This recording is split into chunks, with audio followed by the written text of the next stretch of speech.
So we'll start our class. Are you able to view the screen?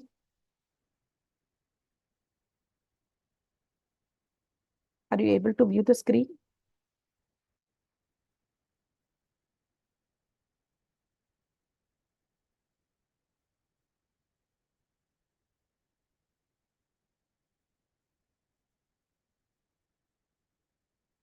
Yes, okay.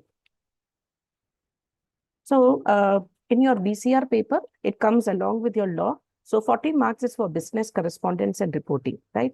So from 7th question to 11th question, it is BCR. The first question, that is 7th question, is a compulsory question. You have two divisions, right? So the one division will be comprehension passage. The second division will be note making.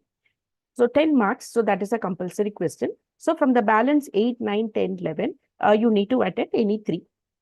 Okay. Now, talking about this communication chapter, definitely, if you learn this chapter very well, you can score 6 marks, right? So in each question, three subdivisions are there. In that, the subdivision A questions will come from this communication chapter. Okay, so each question carries 2 marks. So 8, 9, 10. So totally 6 marks. If you learn it well and you give the exact points, definitely you will score 6 marks from this chapter. So we'll move on to this communication chapter.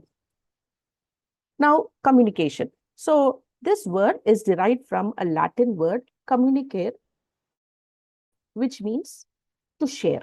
So what is communication? It is a process of exchanging information. You're going to exchange information with others. So it can be information, it can be ideas, thoughts, feelings, emotions. Okay, it can be through speech or through signals, without speaking, using signals, or writing, or through behavior also, you can communicate the message to the other person. So communication is derived from Latin word communicare, meaning to share, and it is a process of exchanging information, ideas, thoughts, feelings, emotions through speech, signal, writing, or behavior. Now, this is just a diagram of this communication process. So we have a sender who's actually sending the message, and he encodes the message. Encode means like you're going to convert the message into symbols. Okay, so that is called as encoding. And the receiver is going to receive the message. So when the receiver, like how the sender is going to encode the message, the receiver is also going to decode the message. Again, he's going to convert the symbols into meaningful messages. Okay, now in this process, right, from the time the sender sends the message until the time the receiver receives the message, lot of disturbances will be there. And that disturbance is called as noise. Yes, okay, madam.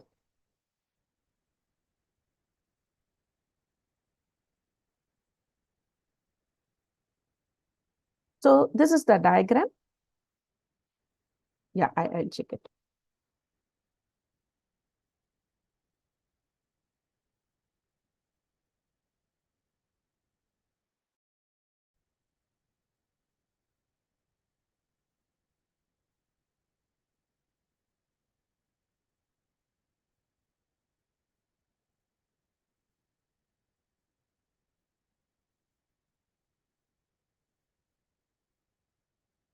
Okay, so this is the diagram for communication process. So we have a sender. Sender is the person who's actually sending that message. And then comes the encoding. So encoding is in communication process. The sender will either select words or he may select symbols, pictures, and those will actually represent the message and he's sending it to the receiver. Okay, so that is encoding. Next comes message. So it contains the information that is to be conveyed. So the message can be verbal or non-verbal. It can be oral, written, or it can be in symbolic way also. Next comes the channel. Now, it is the medium that is used by the sender to transmit the message. Okay, so that is only called as the channel. Next, we have the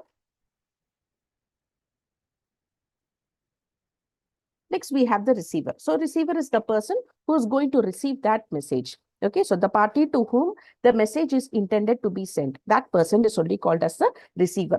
Now, at the time of receiving, he's going to decode the message. Like how the sender is encoding the message, the receiver, he has to decode the message. Okay, so decoding is a process by which the receiver, he will convert the symbols into a meaningful message so that he can understand, okay, what that information is about. Now, after the receiver receives the message, he has to give the feedback to the sender, okay, that he has understood the message. Now, during this process of sending and giving back the feedback, definitely there will be a lot of noise. Noises are the disturbances, okay, where because of these noise, communication will not be proper. Okay, so these noises are also called as barriers to this communication process. Now, what are the main steps in communication process? So the first one, having the purpose or reason for communication, right? You want to actually pass on some information to the other person. Okay, so there should be a purpose for communication. The second point is framing the content of the message, like what you want to communicate. Next, deciding the medium to use for conveying the message. Then transmitting the formulated message, then factoring in noise, that is the natural forces or human activities. It influences the quality of communicated message from the sender to the receiver. So in the process of communicating the message, lot of disturbances will be there. There will be natural disturbances or disturbances created by human beings also. Got it? So these are all the barriers. Next, the receiver receiving the message and he has to decode the message. So he has to understand it in a proper way. So these are the main steps in communication process. Now we'll move on to the types of communication. So there are two types of communication. One is based on communication channels, the other one based on purpose or style. So based on communication channels, it is further divided into verbal, non-verbal, and visual communication. And based on purpose or style, is divided into formal communication and informal communication. So now we will move on to communication channels.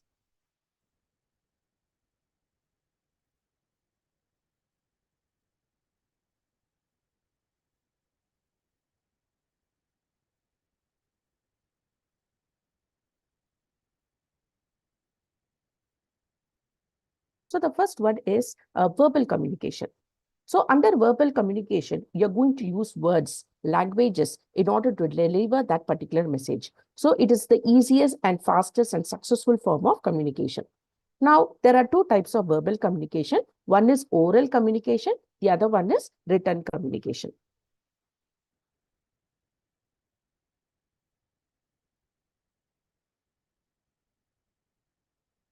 Now, talking about oral communication. So what we do now, this is also oral communication. When you communicate through spoken words, either face-to-face, telephonically, or through voice chat, or through video conferencing, all this is called as oral communication. So formal medium examples, it can be in the form of lectures, conference, seminars, meetings. Now what we do, this is also a formal medium. Then informal conversation is through friendly gossips. So in office and all during free time, staffs communicate with each other. Okay, all those are informal communication, conversation. Now, what is necessary to have an effective oral communication? The first point is clear voice tone. Okay, the tone that you use, it should be very clear. The opposite person should be able to understand your voice. They should be able to hear your voice. Then, speaking in too high or low volume, too fast or very slow, it impairs the communication between the people. So, you should not keep shouting and speak, or you should not speak very low volume. You should not speak, or you should not speak very fast. You should not speak very fast, or you should not speak very slow, right? So because all this will stop the communication process.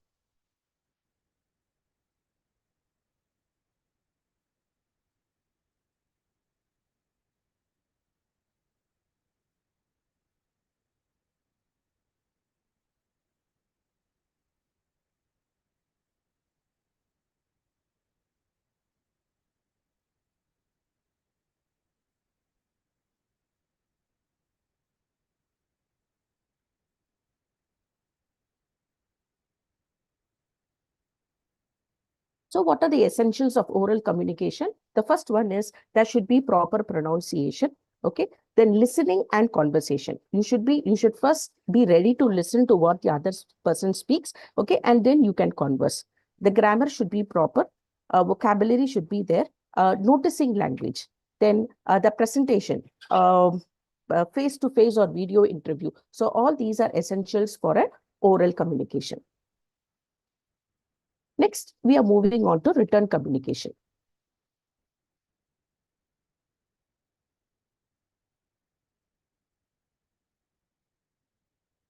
So communication through letters, documents, emails, reports, handbooks, brochure, various chat platforms, all these can come under written communication. So this written communication is mostly used for formal business transactions or any legal documentations.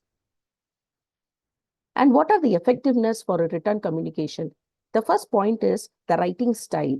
Okay. And next, the grammar that you use, vocabulary, whether you're able to use more words in your written communication. Okay. And clarity. So what you write should be easily understood by the person who reads your message. So verbal communication includes oral communication and written communication. Now we are moving on to non-verbal communication.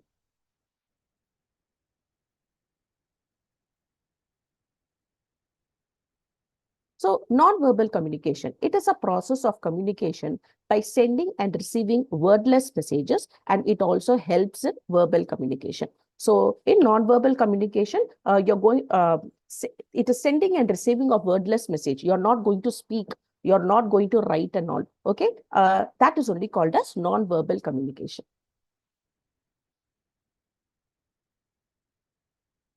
So these are the different types of non-verbal communication. Body language, paralanguage, aesthetic communication, appearance, and last one is symbols. Now first we'll see body language.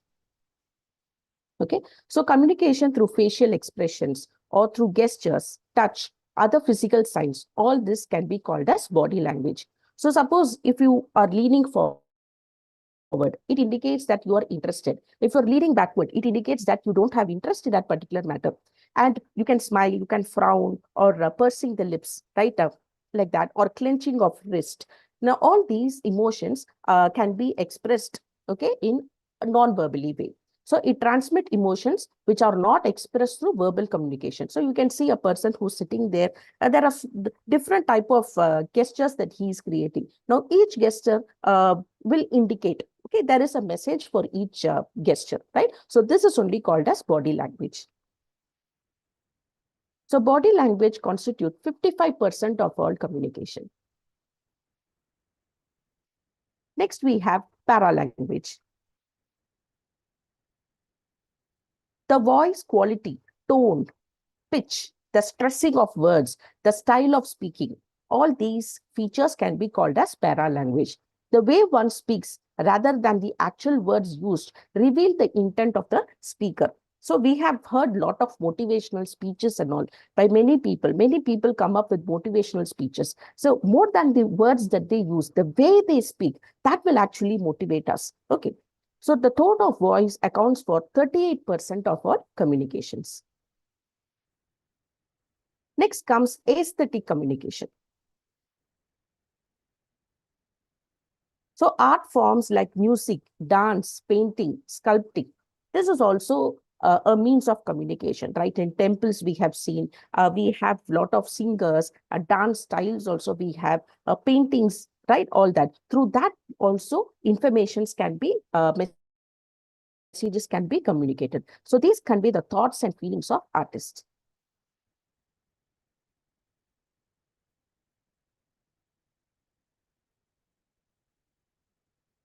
Next, we have appearance.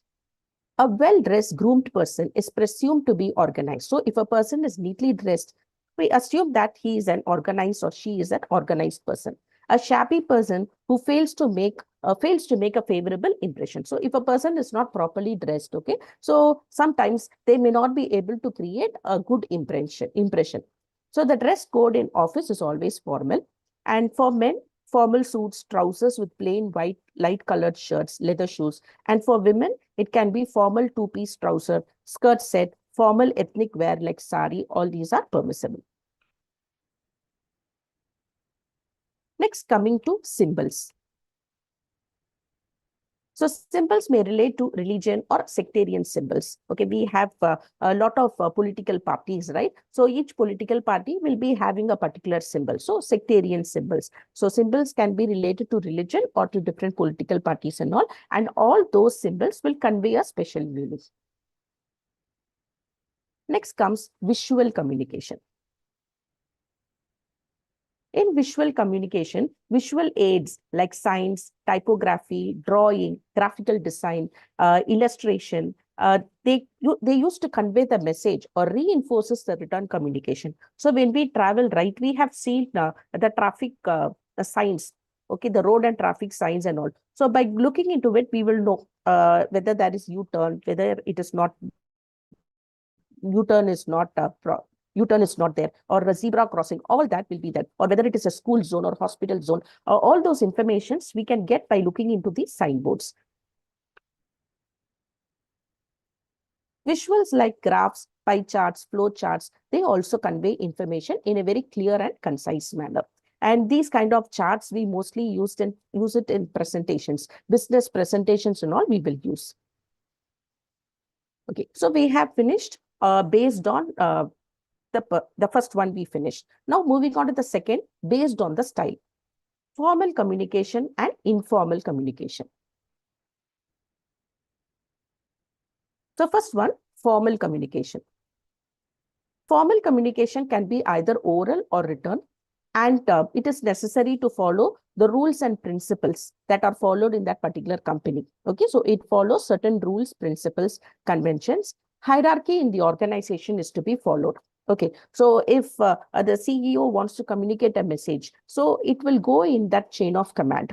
Okay, so that hierarchy in the organization has to be followed. The formal format, style, language, all these things should be used. It can be either vertical, horizontal, or diagonal.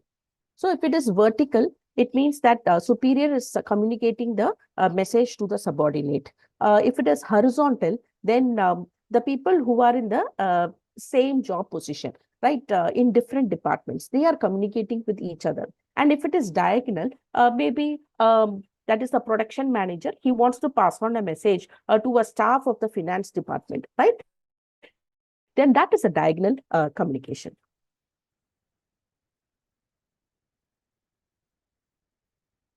Okay, the same thing which is depicted in diagram: vertical communication, horizontal and diagonal communication. Now first we will see vertical communication. The information flows either upwards or downwards in an organization. So when the superior is communicating to the subordinates, it is downward communication. And when the subordinates pass on, okay, give their feedback to the superior, it is upward communication. The collected data flows to the top level of management for review and decision making. Okay, so the subordinates, some tasks are given to the subordinates. They are going to finish up the task and they are going to submit to the superiors. Okay, so the data flows to the top level of management for review and decision making. So instructions or orders passes down from the management to the subordinates. So superiors will pass on orders, instructions and all to the subordinates. So this is vertical form of communication.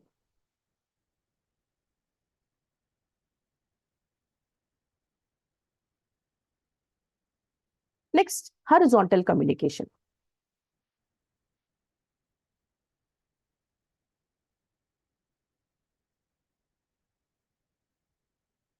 It involves two employees of organization at the same level. So the marketing manager wants to communicate with finance manager. Okay, so that is horizontal communication. They are in the same job position. Next, moving on to diagonal communication.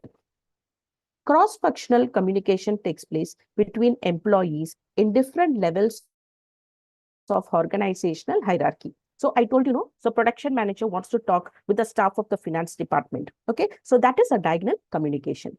It reduces the chances of misinterpretation and encourages direct communication between the relevant parties. So it reduces the chances of misinterpretation is, see, the message that is to be communicated should be properly understood by both the parties, right? So if the production manager is communicating the message through someone else and all, maybe the person from the finance department, he may not receive the message in the same way that the sender had sent. Okay, so in order to avoid those kind of misinterpretations, that person will directly communicate with the person of another department. So this is, it reduces the chances of misinterpretation. Now we are moving on to informal communication. Informal communication can be a casual, friendly, or unofficial communication. Okay, so there is spontaneous conversation between the employees. So it is spontaneous conversation.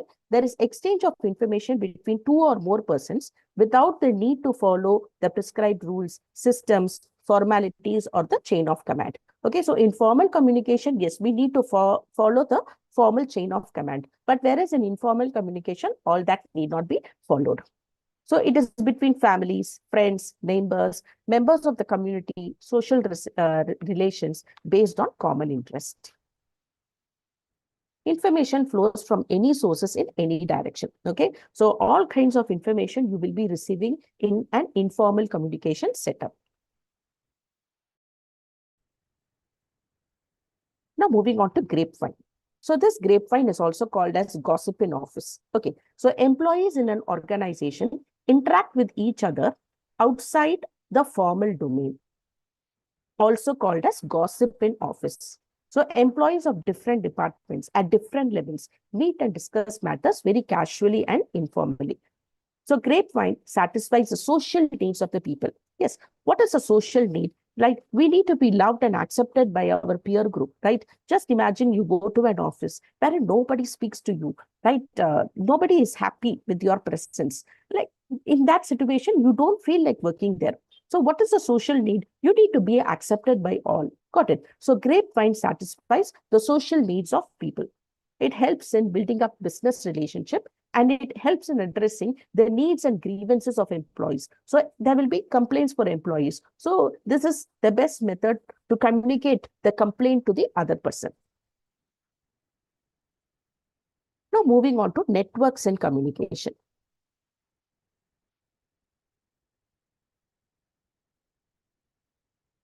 Networks. It refers to the pattern used by the members of an organization to pass information to other employees. It helps managers to create different types of communication flows according to the task that they are having. Okay, so what kind of task they are having, they need to complete a project. So for this particular kind of project, they need this style of network. Some companies have established predefined networks of communication for specified project. So a lot of companies are there. Many companies have set up their own network channels. So they will be following those network channels. The communication structure depends on the size of the organization, the type of channel you use, and the number of persons involved in the process. Suppose if the organization is very small, okay, and with only 4 or 5 members, it is easy to give orders and get the feedback from them also. No problem. If so many people are there, then we cannot follow one particular method. Okay, we have to switch on to another networking style. So these are the common networks that are followed in organizations. One is a vertical network. Next one, circuit network. Then comes chain network,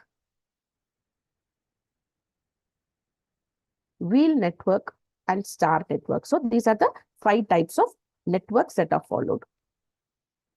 Now first we will see vertical network. It is a formal network. Okay, it is mostly followed in all organizations. This network is between the superior and the subordinate. So there is two-way communication. Superior can pass on the orders to the subordinate, and if the subordinate is having any doubts, or if he wants to submit the report back to the superior, he can do it. Okay, so there is two-way communication between the superior and the subordinate. Next is circuit network. So in circuit network, it arises when two persons communicate with each other, sending messages and feedback. So these two people interacting can be colleagues placed at the same hierarchical level. So in case of vertical network, right, one was superior, the other one was subordinate. Got it? So one will be in a higher job position, another one will be at a lower job position. But in case of a circuit network, they may be colleagues who are in the same job positions, right? Now they are sending and receiving messages to each other. So this is a circuit network. Next comes the chain network.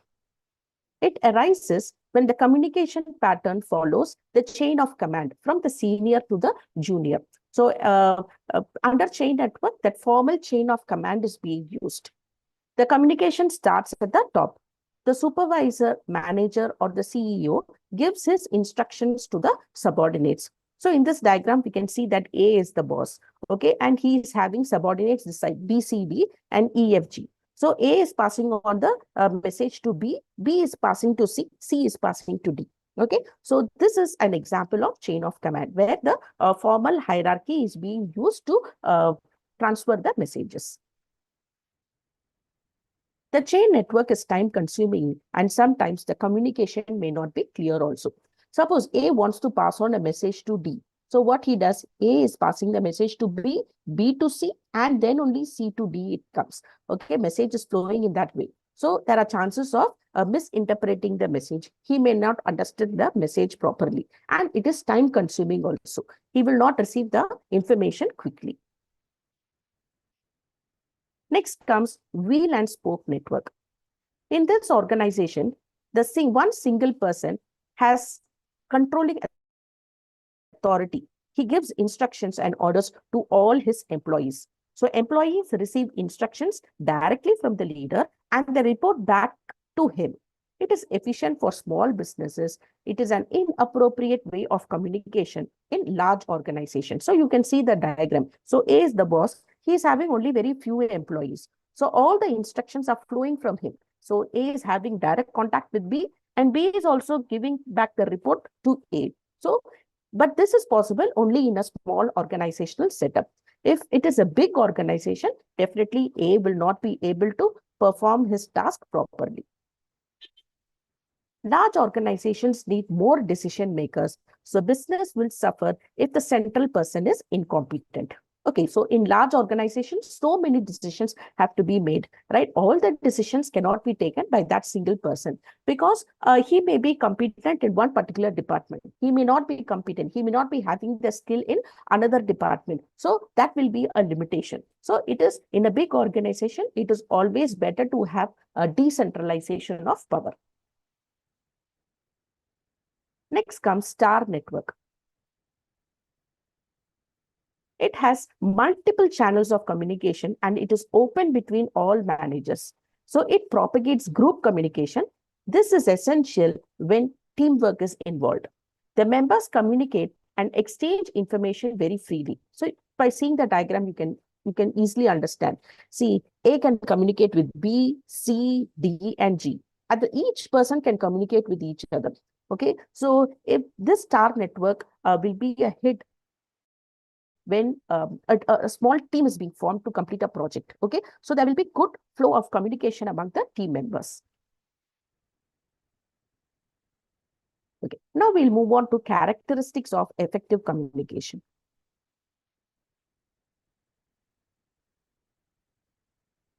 So the first one is clarity.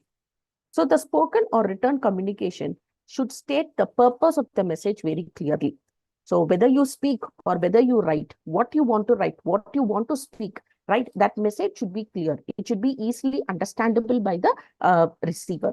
The sentences should be short, right? Even when you do written messages, if the messages are going to be very long and lengthy, right?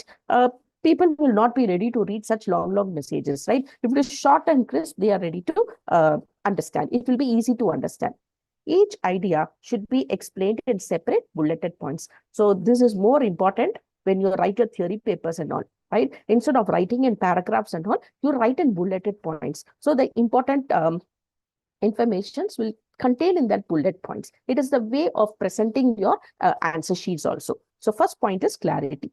Second one, conciseness. Concise means like keep your information very short and crisp. Brevity is the essence of communication. So brevity is do not make your answers very, very lengthy. Okay, so that is only brevity. Short. Okay, that is the meaning of brevity. The content has to be short and irrelevant words can be avoided and no repetitions. So don't repeat the same sentence again and again. Got it? So conciseness. Your information should be short.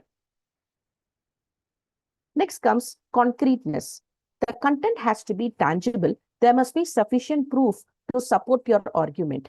The focus should be on the main message. So concreteness is like when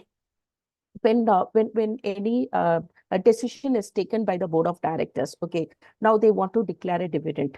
Now, if they want to declare a dividend, there must be sufficient proof that the company has made this much of profit. Okay, since there is a lot of profit, so they are planning to declare dividend to the shareholders. So there, when you want to put some information, you should have proof for those information. Only then proper decisions can be taken. Next comes coherence. It refers to the local bridge between words, sentences, and paragraphs. The information should be presented sequentially and logically. The content should be relevant and interconnected. Okay, so even when you write, so from the margin, you leave some space and then you start the paragraph. Then after that paragraph is over, you leave some space and then you move on to the next paragraph, right? And in one line itself, there are too many words, right? You give proper spacing between the words and all, right? So all that refers to the logical bridge between words, sentences, and paragraphs. And at the same time, when you read those informations, right? The information should be arranged in a logical way, wherein you are able to understand. Say, when we were small and all in English subject, a story will be given to us, and the sentences will be arranged in a jumbled way. Okay, for example, Thirsty Crow story itself. So the sentences will be jumbled. You will have to read those jumbled sentences, and then you will have to arrange it in a sequence, right? So there is coherence, right? Only then we can understand what story it is. Okay, so the content should be relevant and interconnected.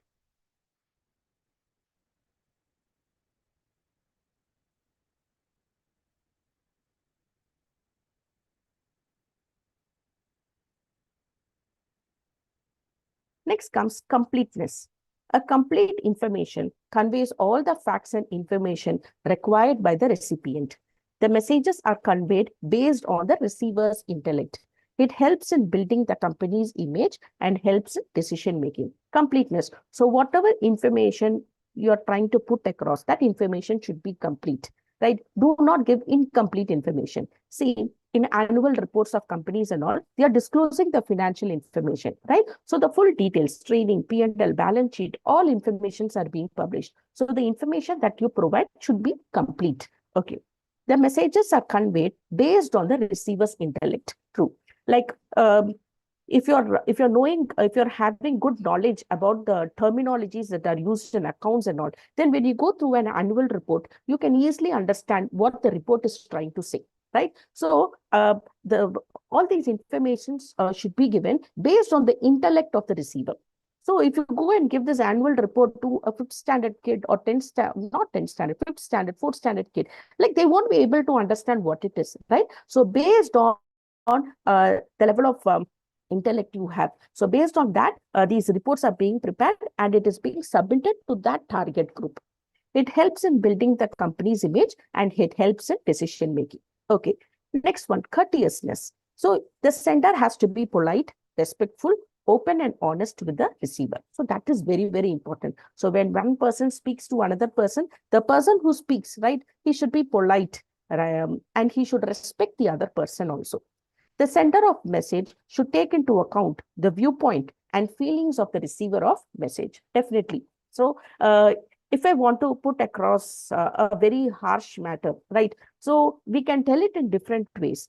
Sometimes you can show your emotions and then speak to the opposite person, or in a very lighter note, you can speak to that person and make him understand his problem, right? So there are ways to say, but it is always better to be courteous and polite to the receiver of the message. Offensive and negative tone is to be avoided. So maximum try to avoid your offensive and negative tone. Next one, listening for understanding, focus and attention.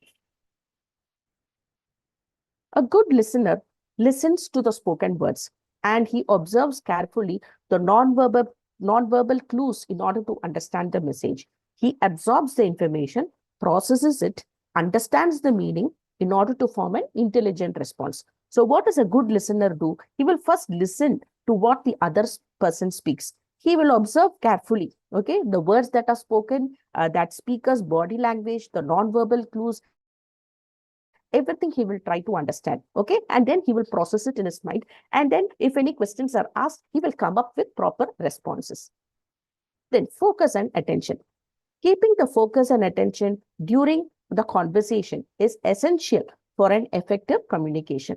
So a lot of distractions will be present in the everyday work environment. So such distractions is detrimental to the communication process. Okay, so when two persons communicate with each other, right, the sender should fully concentrate on the receiver should fully concentrate on the sender. So during this communication process, lot of distractions may take place. Got it? So the distractions can be anything like opening the door, closing the door, a lot of sounds are coming, okay? And or the person is far away, right? Like lot of distractions can come. So even though there are a lot of distractions, you should try to pay your attention and your focus should be on the other person.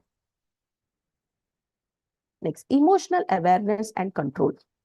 Emotions play a very major role while interacting with people. If the emotion is very intense, it can undermine a person's capacity to take rational decisions, even though he is aware of the need to take careful decisions. Okay, so if you are totally upset, okay, if you're totally upset, and at that crucial point, right, you are asked to take one important decision, your mind will not work properly because your mind is already focusing on that particular problem, okay, that you underwent. So you won't be able to take proper decisions. So intense emotions can undermine a person's capacity to take important decisions, even though he knows that taking this decision is very important, but his mind is fully occupied with those thoughts, with those negative thoughts or that upset feeling.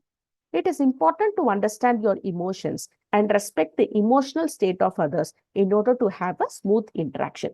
So when you speak with the opposite person, you try to control your emotions, and at the same time, you should try to understand the emotion of the other person also. Next, we are moving on to the barriers in communication. Physical barriers. It results due to the surroundings, noise, technical disturbances, outdated equipment, a distant location, office doors, the older technologies, lack of infrastructure can lead to problems in transmission of messages, right? So all these are physical barriers. So a person is opening the door, closing the door, lot of noise is coming from that particular door, okay? And technical disturbances also. Suppose now we are also communicating. Now suddenly something happens to this laptop. Okay, then outdated equipment. You cannot use that equipment at all to communicate the message. So all these are physical barriers. Next comes the organizational structure barriers. It arises when the system structure process in the organization is not clear. When the chain of command is not clear, there is lack of supervision. The roles are not properly mentioned. All these things will lead to confusions and inefficiency. So organization structure, if we say, we will know the different levels of management, who's the superior, who's the subordinate, what is the authority responsibility relationship between the superior and the subordinates. Okay, all this you can easily understand from the organization structure. If uh, if the superior's roles or duties are not properly mentioned, or the subordinate's role duties are not properly mentioned. Okay, subordinate will not know to whom he has to report back, and the superior will not know to whom all he has to give the orders. Okay, so even if the superior is giving the orders, right, there are so many subordinates and too many superiors are also there. Subordinates will not know whose order they have to follow and to whom they have to report back. Okay, so it will create lot of chaos in the organization. So that is only called as organization structure barriers. Next comes the language barriers. So lack of knowledge in language will create communication problems. So difficult words, unfamiliar expressions, ambiguous words, not clear. Okay, it is important to use clear, simple, easy, understood language in official communication. So language barriers are definitely there. So you just imagine India itself, there are so many states and different languages are spoken in different states. So when you get employed in another state, and you have not known that language, you have not studied that language, you go to that particular place. Yes, the language is new. The same word will have different meanings. In your mother tongue, that particular word will have a meaning here, but the meaning will be different in that another language. So many problems will, all these are the problems that we face in our everyday life. So it is always better to understand the language where you go and settle. Okay, even if you're not able to speak, at least understand. When they speak, you should be able to understand what they speak. Okay, so lack of language creates lot of communication problems. It is always important to use clear, simple, easy understood language in official communication. So mostly we are using only English language, right? So do not use very complicated words and all. Keep your words very easy so that it can be easily understood by the reader. Next, we have cultural barriers. It is necessary to understand the different cultures in this era of globalization. As there are cultural differences between people from various countries, religion, the words and symbols may be interpreted differently, and this may result in communication barriers. Yes, now this is the globalization era where there is free flow of human capital from one country to another country. So you may be employed in foreign companies, or people from there get employed here also. Okay, so there is difference in the culture. So here you are following a particular culture. When you go to foreign countries, the culture followed by that country will be different. Okay, so you should you should give respect to that culture also. And those people who come here, they also should give respect to our culture. Next comes emotional barriers. We carry with us the feelings and sentiments like anger, fear, criticism, suspicion, jealousy, and all these will definitely affect the ability to communicate. Okay, so wherever we go, we are carrying our feelings also with us. Yes. And an upset person cannot pass on or receive information appropriately. So if you're totally upset, whatever I speak to you, nothing will enter your ear also here, right? Similarly, it is very difficult when you are carrying that emotion everywhere. You will not be able to take proper decisions. You will not be able to hear the orders from other people also. Okay. Next comes attitude barriers. The personal attitude of employees will affects communication. A proactive or a motivated worker, he facilitates communication process. A dissatisfied, introvert, or a lazy employee, he can delay or hesitate in taking initiatives, and he may refuse to communicate. Yes, attitude barriers play an important role in communication. Okay, that is, if you are a highly motivated employee, you are an extrovert, you love socializing with everyone, you like to speak a lot, okay, and you are always motivated. In that case, whatever order is given to you, right, you want to prove, you want to show your best to your superior, right? So these kind of people, whatever task is given to them, they will definitely do it because they are highly motivated. On the other hand, the opposite of this person is a lazy introvert person. Okay, they are not ready to communicate with others, right? He's not satisfied with the job, so he is not ready to perform that task properly. So these are called as attitude barriers, and this will definitely affect the communication process. Next, we have perception barriers and physiological barriers. Perception barriers. Each one of us perceive words differently, and this causes lot of problems in communication. Definitely, you see in that picture, it is 8. Okay, you see a symbol down. Now, each person is perceiving it in different way. One person is taking it as 8, number 8, EIGHT. It is showing infinity. One person is thinking it as a wave. Okay, one is thinking as DNA. So you see, whatever information we get, each one of us perceive it in a different way. The same content may be seen differently by two people, and this is the main root cause of misunderstanding and miscommunication. So this barrier is only called as perception barrier. Next one, physiological barriers. Ill health, poor eyesight, hearing difficulty can be hurdles in effective interaction. So if you're totally sick, okay, when you are sick, you have to give rest for your body. So during that time, if you're going to work, you cannot give 100% when you work, right? And if that time you have to take some important decisions, you have to attend a meeting, communicate information to others, okay, all that is not possible. So these are all the physiological barriers, and it affects the interaction with the peer group. Next comes technology barriers. In the present world, the communication modes is technology driven. The communication technology has constantly upgraded and new formats are emerging frequently. The person who is not tech friendly, he struggles to communicate through this medium. Nowadays, individuals are overloaded with information and they accomplish too many tasks, and this may result in miscommunication. So we are now driven by technology, right? And with the advent of this internet and telecommunication, it has changed the way people communicate with each other.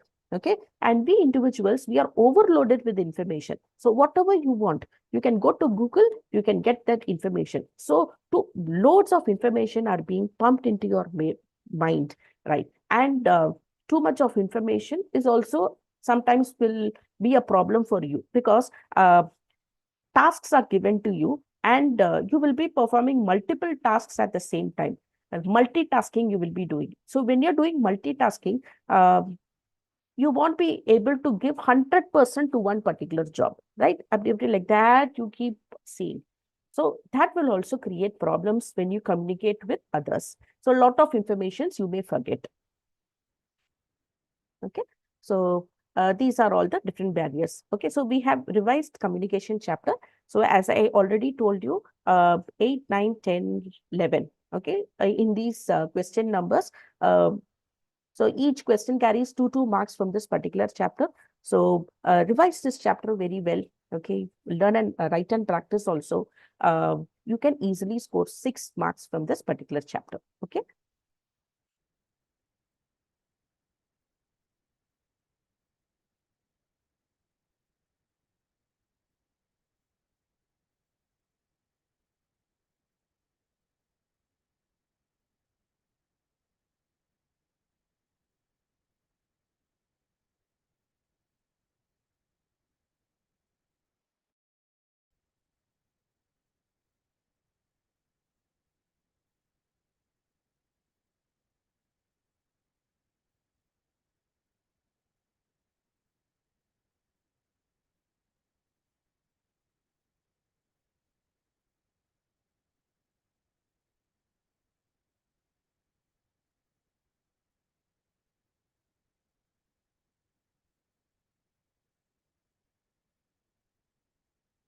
Now, uh,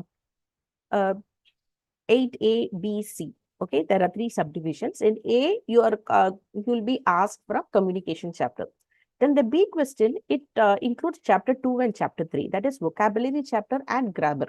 So vocabulary, they're going to ask meanings, right?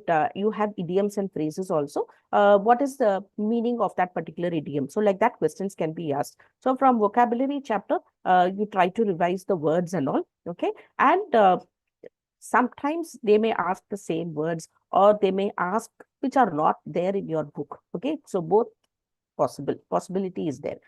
So then A, B, C, then the other one will be the grammar part. wherein you will be asked to convert active into passive voice or passive into active, and conversion of speeches from direct to indirect or indirect to direct. Okay. So now what we will do, we will just go through the active and passive voice. Now we're just going through it. Okay. Is the screen, are you able to see the screen?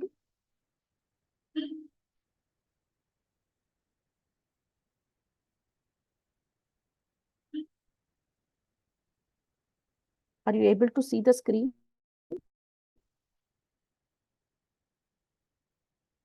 Yes. Okay. Now active and passive voice. In a sentence, the first step is to identify the subject, verb, and object. The voice of a verb will express whether the subject in a sentence has performed the action or received the action. So there are two types of voices. One is active voice, the other one is passive voice. When the subject of a sentence performs the verb action, then that sentence is an active voice. For example, Rohit wrote a story. Now, Rohit is the subject. Okay, so that subject is performing that action. What action it is doing?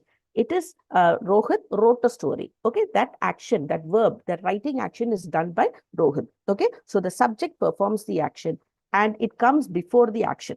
That is, Rohit comes before wrote.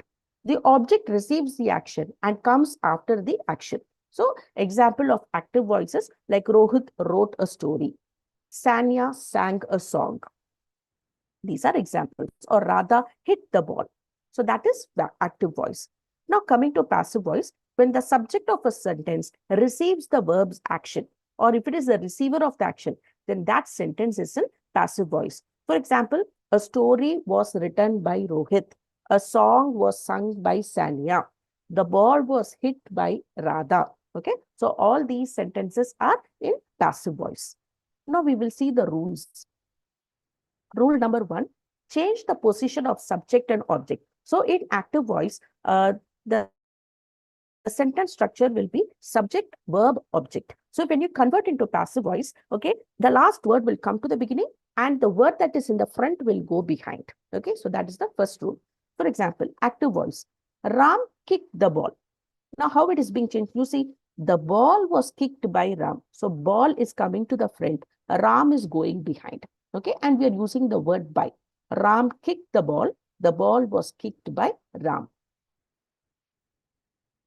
Rule number two, you're going to change the verb form.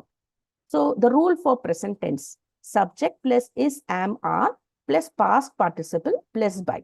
For example, in active voice, the sentence is, I write a letter. So how will you change it? A letter is, am, are. You're going to use is. Past participle of write is written. Okay, by me. I write a letter. A letter is written by me. Another example, I throw a ball. So you see, ball is coming front. I goes behind. Okay, a ball is thrown by me. Next sentence, does he write a letter? So if does is there, then we are converting into is. Is a letter written by him? Okay, so this is the rule for present tense. Next one, rule for present continuous tense. In that case, subject plus is, am, are plus being. Okay, we have to use the word being for continuous tense plus past participle plus by. Active voice, I am writing a letter. So how do we change it? A letter is being written by me. Okay, so that is present continuous tense. Next is present perfect tense. So if present perfect tense comes, you have to use either have been or has been. Subject plus have or has been plus past participle plus by. Active voice, I have written a letter. A letter has been written by me. So we have finished all the rules for present tense. Now we are moving to past tense. Rule for simple past tense. Subject plus was or were plus past participle plus by. So active voice, I wrote a letter. So when you change how it will be, a letter, you can either use was or were. Now what you will use? You will use was. A letter was written by me. Then active voice, did he buy a car? How it is being changed? Was a car bought by him? Okay. Next, rule for past continuous tense. Subject plus was or were being plus past participle plus by. Active voice sentence. I was writing a letter. So how do you convert it into passive voice? A letter was being written by me. Okay, was being, were being. So a letter was being written by me. Then rule for past perfect tense. Had been. We are going to use the word had been. I had written a letter. How will you change it? A letter had been written by me. Next comes the future tense. So in future tense, it is will be or shall be. Subject plus will be or shall be plus past participle plus by. We will write a letter. So how do we change it? A letter will be written by us. Next one, rule for future continuous tense. Will be, shall be, we will use the word being also. So subject plus will be, shall be plus being plus past participle plus by. We will be writing a letter. A letter will be being written by us. Okay. Then rule for future perfect tense. Subject plus will have, shall have plus been plus past participle plus by. We will have written a letter. How do we change it? A letter will have been written by us. Okay. Next, the rule for modal auxiliary sentences. So modals means can, may, must. These are the modals. So how do we use that modal? Subject plus modal plus be plus past participle plus by. I must write a letter. How do we change it? Subject, then modal should come.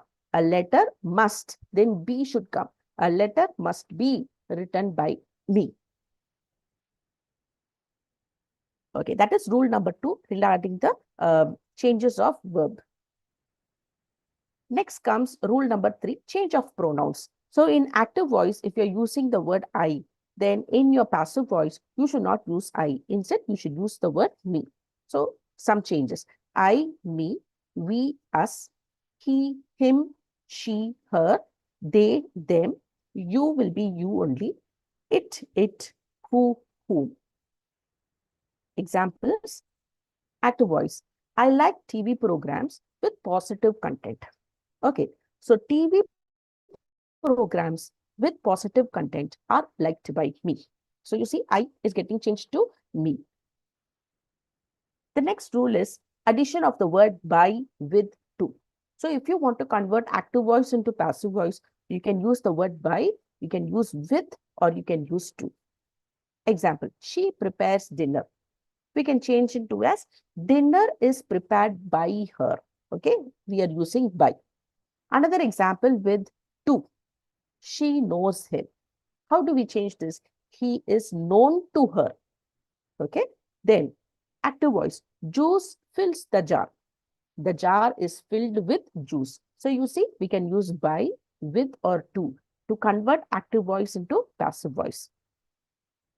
The next rule is changing interrogative sentences into passive voice. So interrogative sentences like sentences with question marks. Okay. In passive voice, auxiliary verbs like do, does, did do not appear. Okay. So do, does, and did will not appear in our passive voice. Active voice, do, does, did plus subject plus verb plus object. So is, am, are, was, were plus subject plus past participle plus by. Does Seema like painting? So you see, does is converted into is. Is painting liked by Seema? Next, did Seema like painting? Was painting liked by Seema? Do you drink tea every day? Is tea drunk by you every morning? So all these, so keep trying more and more sentences, okay? So you have lot of examples in your textbook. Go through it very well. Then verbs like has, have, had, will, shall, can, may do not change their position at the beginning of the sentence when active voice is changed to passive voice. For example, if sentence starts with has or have, had, will, shall, and all, okay, then the position will not change in the passive voice also. Example, has he done his homework? In passive voice, how the sentence is written. Has his homework been done by him? So has is like that only. Has. Then structure for models. In active voice, models plus subject, verb, object. In passive voice, model plus subject plus be plus past participle plus by. May Sachin play cricket? May cricket be played by Sachin? So that is how it is changing. Next, question words like when, why, where, how, what do not change their position at the beginning of a sentence during conversion. Okay, so these are all the question words. These question words also will not change their position. So verb word plus auxiliary plus subject, verb and object. In passive, verb word, auxiliary, subject, past participle plus by. In active voice, what did the leader say to his followers? What was said by the leader to his followers? Next, whom did you greet at the party? Who were greeted by you at the party? See, in converting the pronouns, right, we were seeing like whom will get converted into who, right? Same thing. Whom did you greet at the party? Who were greeted by you at the party? Next, rule number 6, changing imperative sentences into passive voice. So imperative sentences, they give you advice, request or command. Those sentences are called as imperative sentences. So if request sentence contains the word please, then the sentence starts with you are requested to. Okay. Please bring me some tea. You are requested to bring me some tea. Next, if the sentence is an advice, then you can use you are advised in passive voice. Do not drink and drive. You are advised not to drink and drive. Okay. If it is a command, then you can use the word let or you are ordered in passive voice. Bring in the culprits. Let the culprits be brought in. Okay. If it is a suggestion, then the word should be used. Respect elders in the family. Elders in the family should be respected. Okay. So these are the rules to be followed in case of imperative sentences. Next, models like can, could, should do not change when converting into passive voice. The rich should help the poor. The poor should be helped by the rich.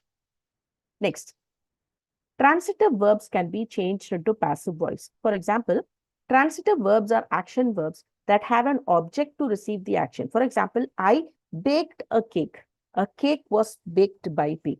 Okay, so these kind of verbs, they have an object to receive the action. I baked a cake, right? So that cake is the object, and the cake is receiving the action. What action? I baked a cake. Okay, baking is done on that particular cake. So that cake is receiving the action. That object is receiving the action.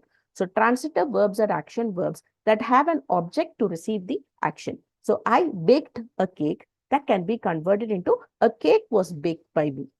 But there are intransitive verbs.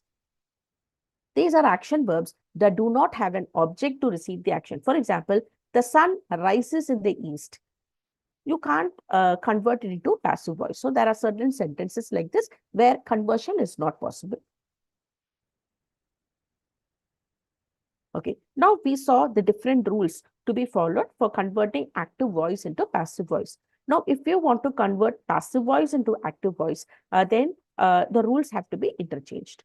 The rules applied to change active into passive will be inverted to change passive into active voice. For example, the book is being read by most of the class.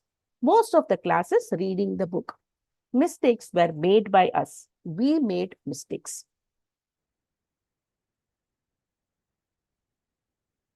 Okay, so that is about active and passive voice. Okay, so you have a lot of sentences from your past year question papers also. A lot of sentences are there. Go through those sentences and try this conversion. Okay, now we are moving on to direct speech and indirect speech. We may quote the words of a speaker in two ways. So we can quote the actual words spoken by the speaker, that is direct speech. The actual words of the speaker are reported without using the exact words. That is called as indirect speech. Okay. Now suppose Praneeth is talking. Okay. Now I hear what Praneeth is talking, and whatever words Praneeth is using, the same words I'm also using and conveying it. Then that is direct speech. Okay.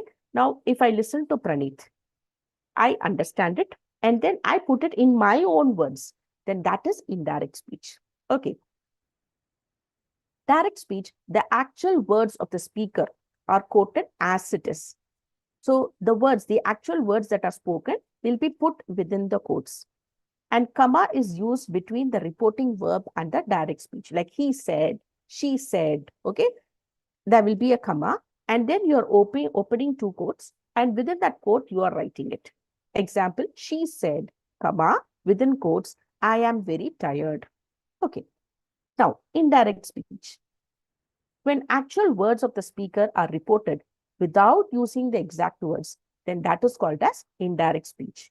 She said that she was very tired. See, we are not using the exact words. I'm using it in my own words. She said that she was very tired. Okay, now we will see the rules to be followed for changing direct into indirect speech.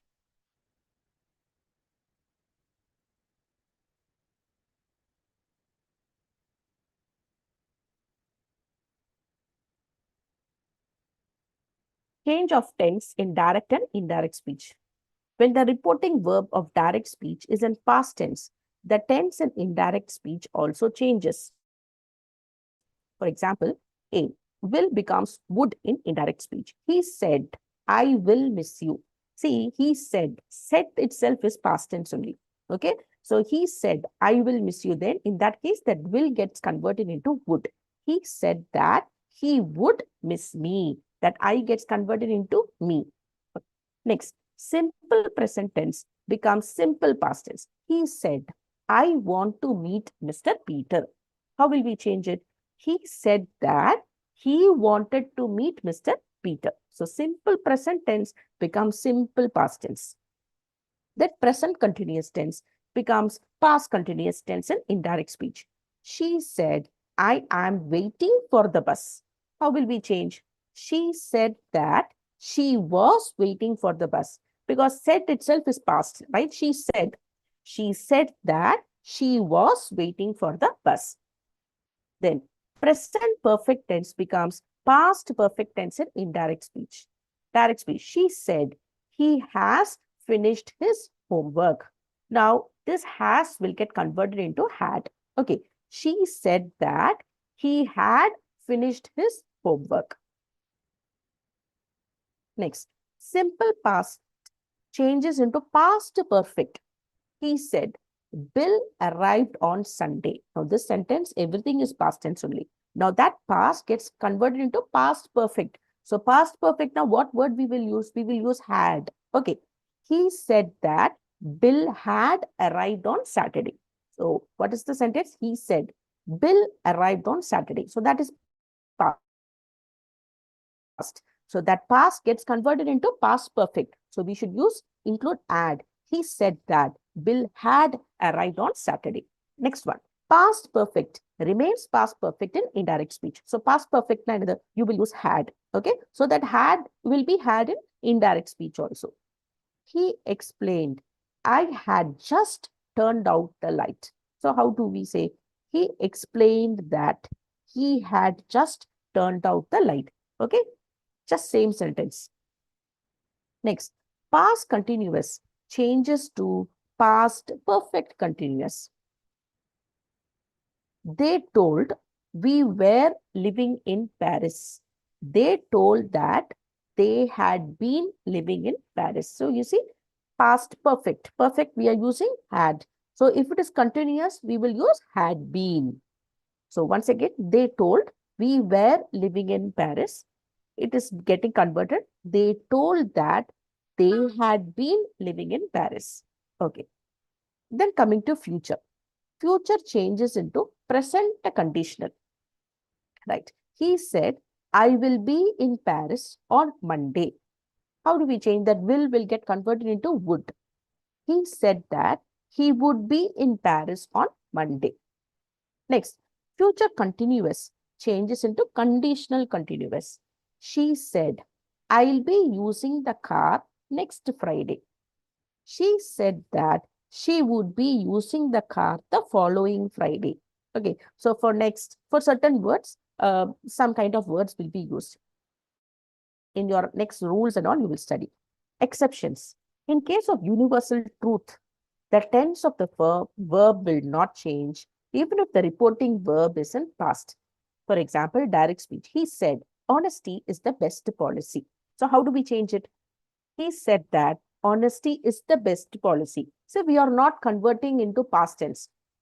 Honesty is the best policy only we are writing. We are not writing honesty was the best policy. We are not writing. So for all these universal truth, even if the reporting verb na another, right? Said, says, these are all the reporting verbs. He said, he says, that said, says, these both are reporting verb. So he said, that said means it reporting verb is in the past. He says means that reporting verb is in the present. Got it? So he said naga, it is past. So that sentence should also be converted into past. But for universal truth, even if you write, you use is also no problem. He said, honesty is the best policy. He said that honesty is the best policy. It is correct. If a statement is relevant, we can choose whether to change the tense or keep the original tense.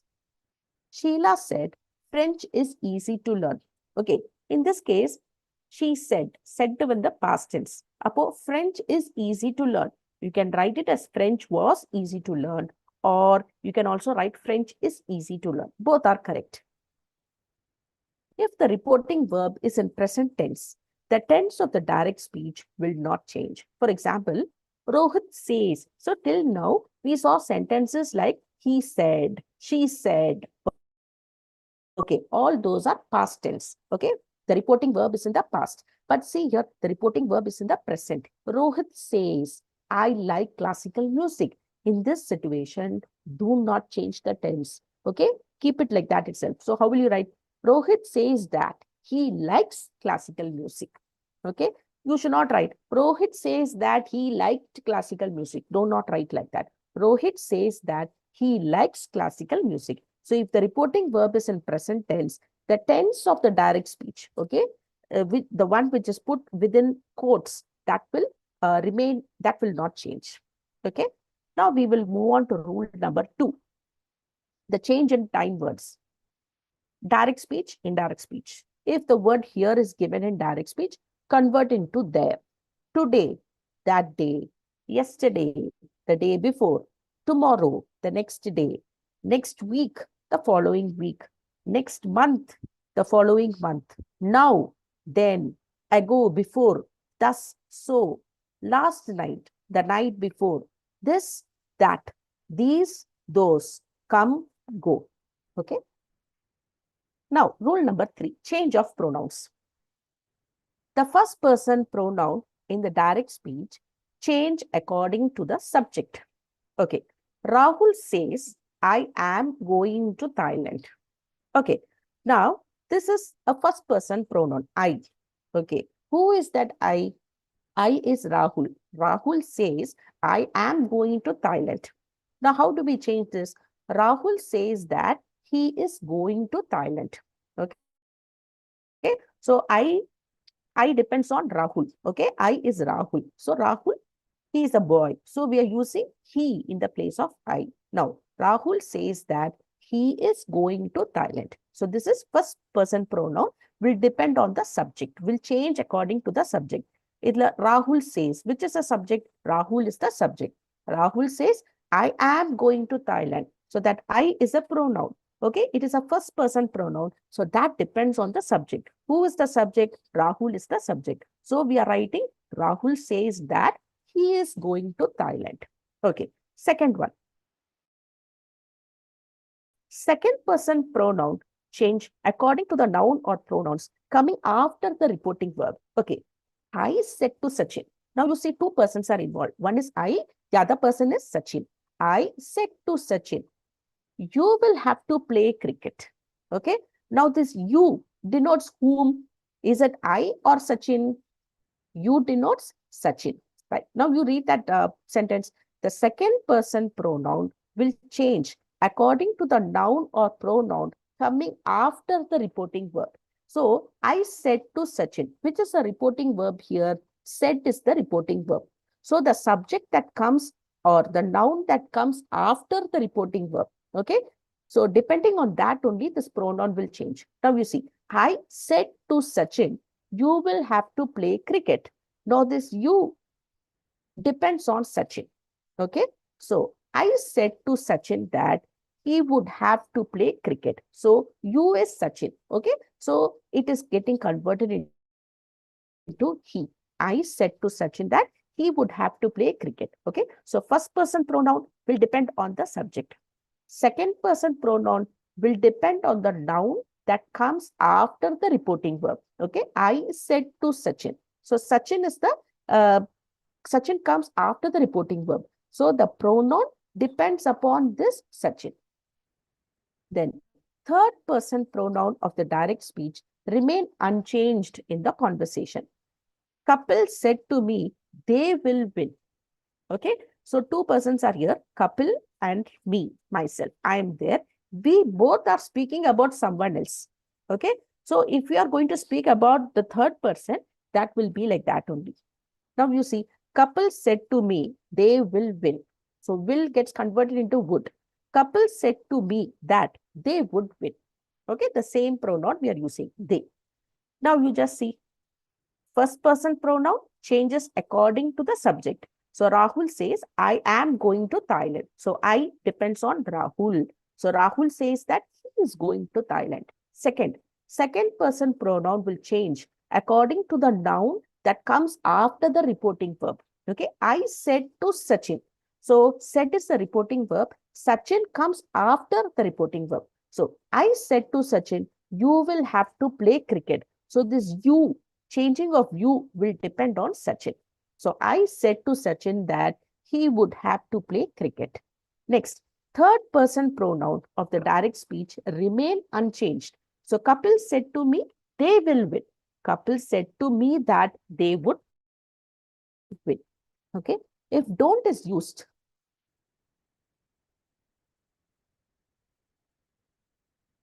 if don't is used in direct speech, then use didn't in indirect speech. Okay. He said to me, I don't believe you. So that word don't gets converted into didn't. He said to me that he didn't believe me. She said to me, I don't like you. She said to him that she didn't like him. I said to him, I don't trust you. I said to him that I said to him, I don't trust you. I said to him that I did not trust him.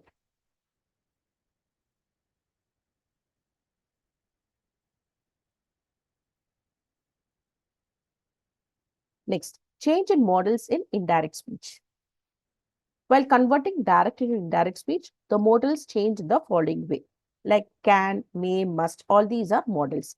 Can becomes could, may becomes might, must will change to had to or would have to. Examples, he said, I can drive a car. He said that he could drive a car. So can gets converted into could. He said, I may buy a computer. May gets converted into might. He said that he might buy a computer. He said, I must work hard. He said that he had to work hard. Then models like would, should, ought to, might to do not change during the conversation. They said, we would apply for a visa. They said that they would apply for a visa. So these words are not changing. He said, I should avail the opportunity. He said that he should avail the opportunity. Next, changes for imperative sentences. So if imperative sentences are there, the word said, the reporting verb gets converted into order, requested, advised. Okay. If sentences begin with let, then said should be converted into proposed to, suggested to. Those words can be used. So this to is used as a conjunction. In negative imperative sentences, don't or do not are substituted by not to in indirect speech. The master said to the servant, finish the work at once. Okay. So in the place of said, what are we doing? We are using ordered. The master ordered the servant to finish the work at once. The teacher said to the student, please study properly. The teacher, you can write, advised the student or requested the student to study properly. Father said to his son, work hard for success in life. So advising. Father advised his son to work hard for success in life. So in case of imperative sentences, you can use ordered, requested, advised. Okay, these words can be used in the place of said. Next, changing interrogative sentences. Said to gets converted into asked, demanded, inquired. So these words can be used in the place of said.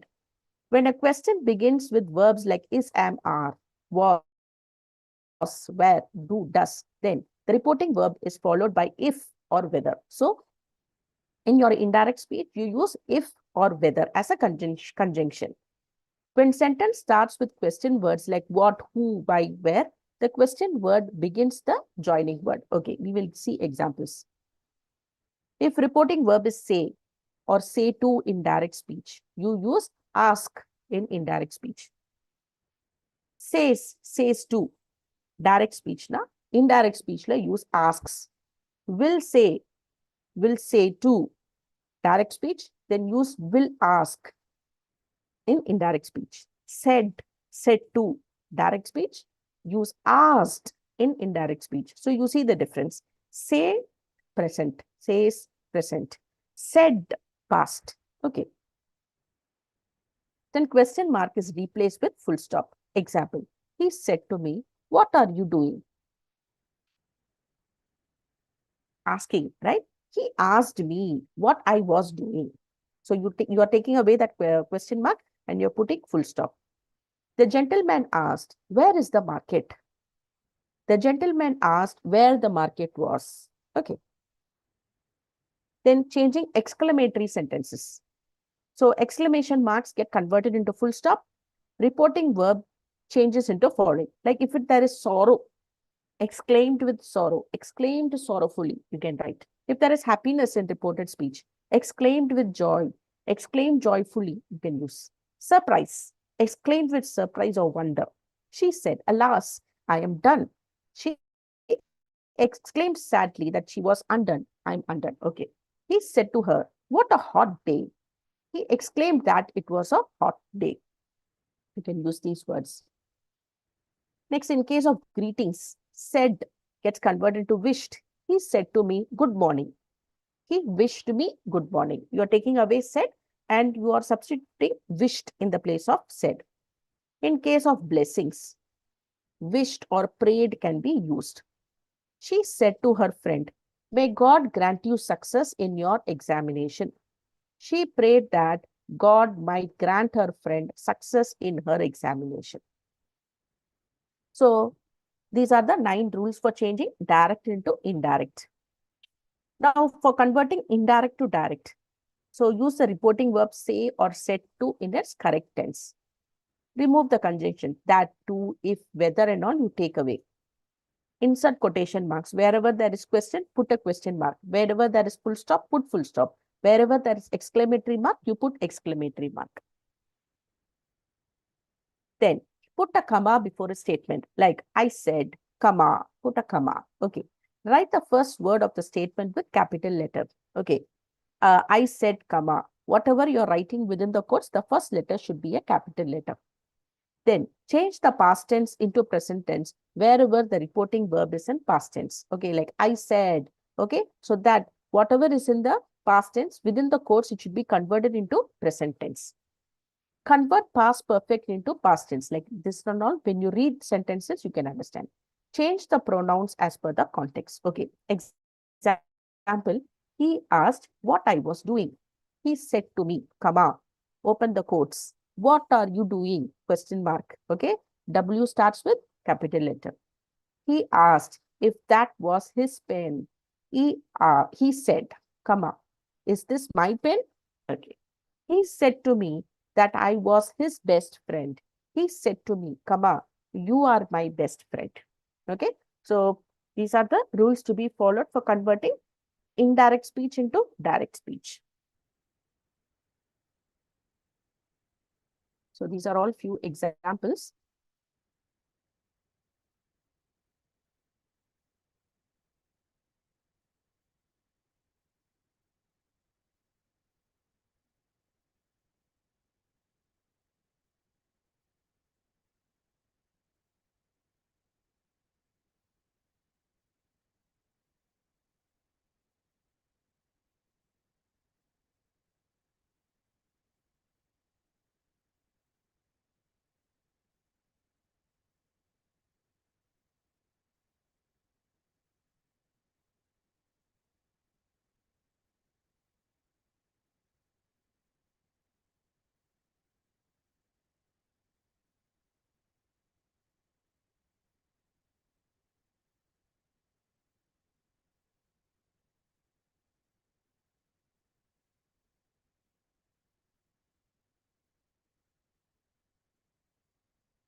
Okay.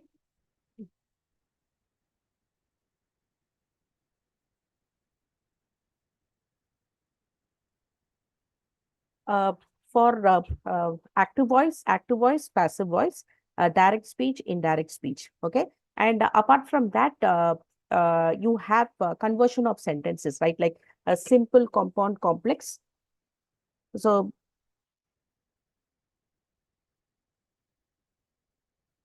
and when you go through the tense, subject, verb, tense, and all, only after knowing that you will be able to convert these sentences.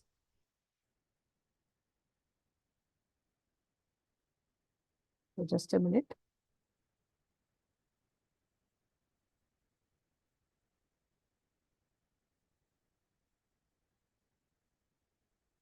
Yes.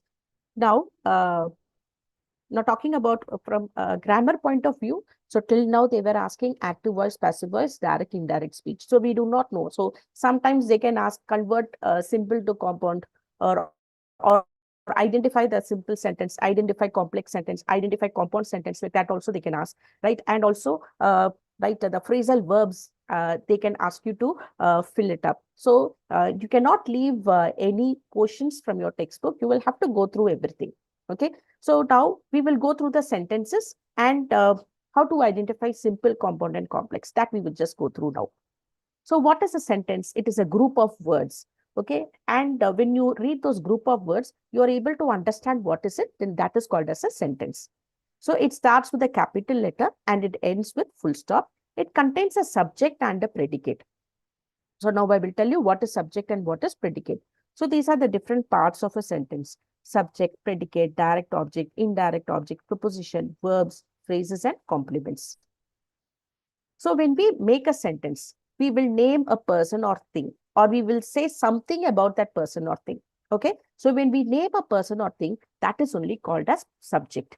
And when we're going to talk something about that person, about that thing, that is called as predicate. Okay. So subject, it is the person or thing about which something is stated. Predicate, this is the part which tells something about the subject. So subject is the main person. And predicate will be what we are speaking about that subject. For example, Joe is a good boy. So Joe is the subject, is a good boy will be the predicate. Now, in the following sentences, identify subject and predicate. The boy stood on the burning deck. So the boy is the subject, stood on the burning deck will be predicate. Then, stone walls do not make a prison. So what is the subject here? Stone walls. Do not make a prison will be predicate. He has a good memory. So he is the subject, has a good memory will be predicate. So the other examples, bad habits grow unconsciously. So bad habits, subject. Grow unconsciously, predicate. Edison invented the phonograph. Edison, subject. Invented the phonograph will be predicate. Delhi is the capital of Delhi, India. So Delhi is the subject. We should profit by experience. We is the subject. A sick room should be well aired. So sick room will be the subject. I shot an arrow into the air. So I will be the subject. He worked the sum. So he will be the subject. Okay. So that is subject and predicate. Next, coming to type of sentences according to function.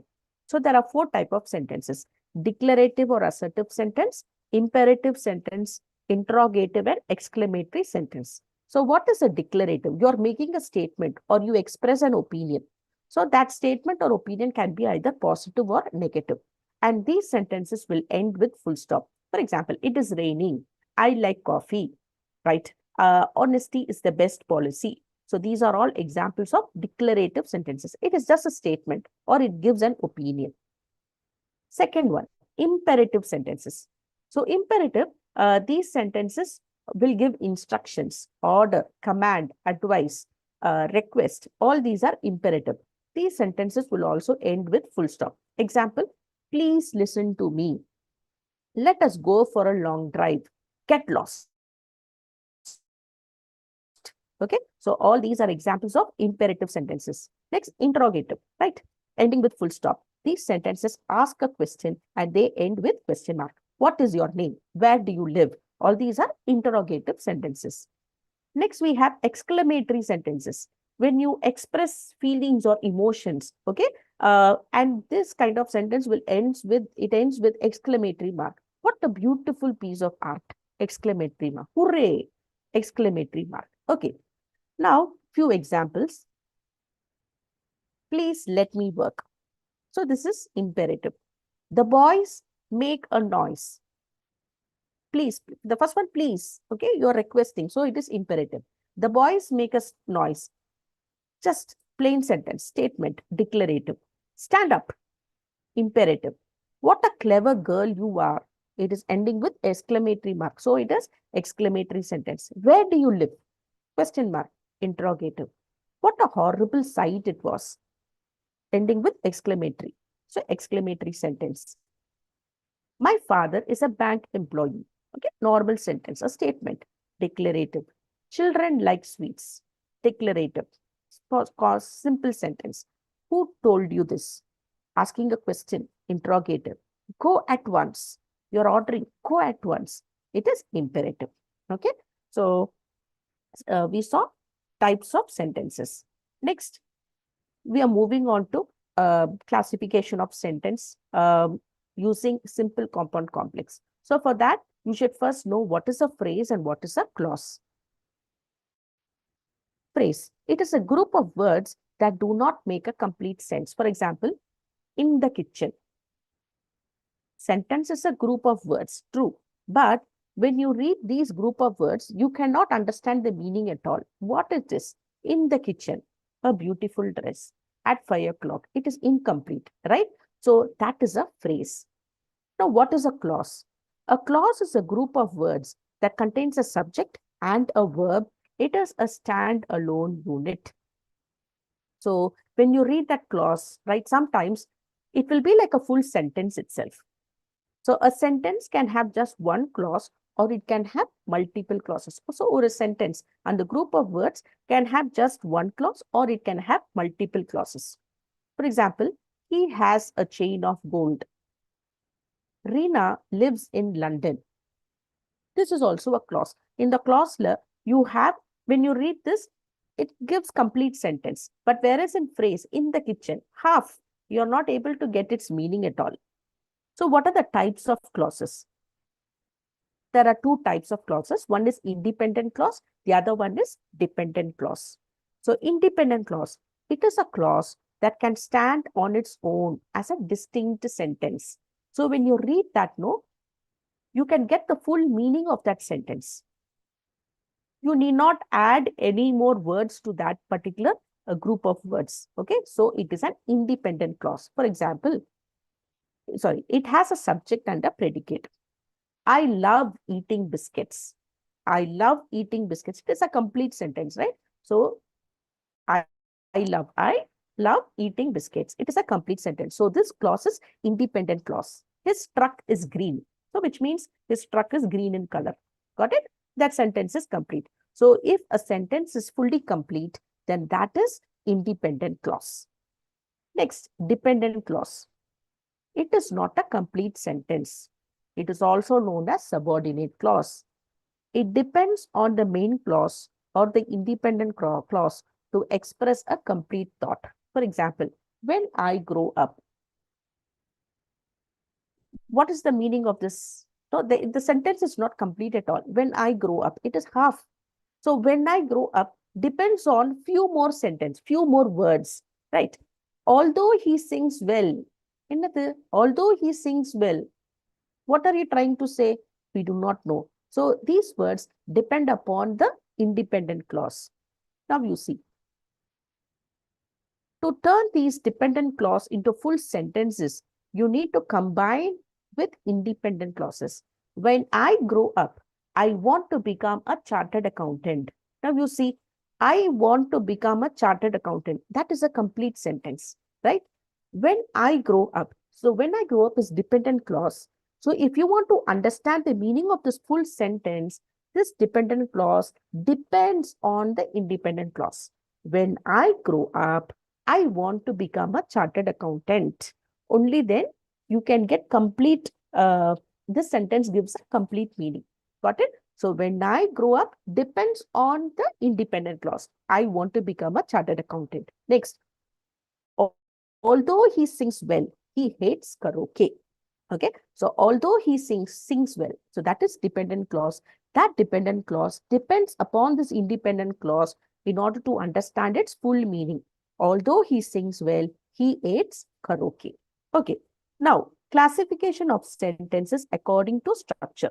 So we have simple sentences, compound, complex, compound, complex. So these are the four type of sentences. Okay, first one, simple sentence. It has one independent clause. It has one independent clause, simple sentence. It consists of a subject and predicate. The independent clause can stand alone as a sentence. Example, Jack likes walking. He lives in London. Okay, so Jack likes walking. It has a subject and a predicate. Jack is subject, likes walking is predicate. He lives in London. He is subject, lives in London is predicate. Okay, so if you read that clause, it gives complete meaning. It is a full sentence. So Andamari clause can be called as independent clause. Okay, so simple sentence has one independent clause. Keep in mind, simple sentences have one independent clause. Next, either the subject or the verb can be more than two. Okay, blue is her favorite color. So blue is the subject, is simple verb. Blue and red are her favorite colors. Now you see there are two subjects, blue and red. Blue and red are her favorite colors. So even if two subjects are there, then also simple sentence only. Okay. Even if two verbs are there, then also it is a simple sentence. See, Sam loves and hates pink. So Sam, only one subject is there. Now loves and hates, two verbs are there, but still it is a simple sentence. Got it? Just because that word and is there in between the two subjects or and is there between these two verbs, please don't say that it is compound sentence. Got it? So in a simple sentence, you have only one independent clause. Then there can be two subjects or there can be two verbs. Got it? Still, it is a simple sentence. So what is the main concept of simple sentence? There is only one independent clause. What do you mean by independent clause? When you read that particular sentence, it will give complete meaning to that sentence. Now we are moving on to compound sentence. Now compound sentence has two independent clauses. How many clauses? Two independent clauses. It does not have a dependent clause. And the two independent clauses are connected by a coordinating conjunction. So I've given acronym fanboys. So F stands for, A and, N nor, B but, O or, Y yet, S so. Okay, so fanboys. So if these two independent clauses are connected with these words, fanboys words, okay, then it is compound sentence. Upper compound sentence, how many independent clauses are there? Two independent clauses. Then the two independent clauses can be separated by comma, semicolon, or colon.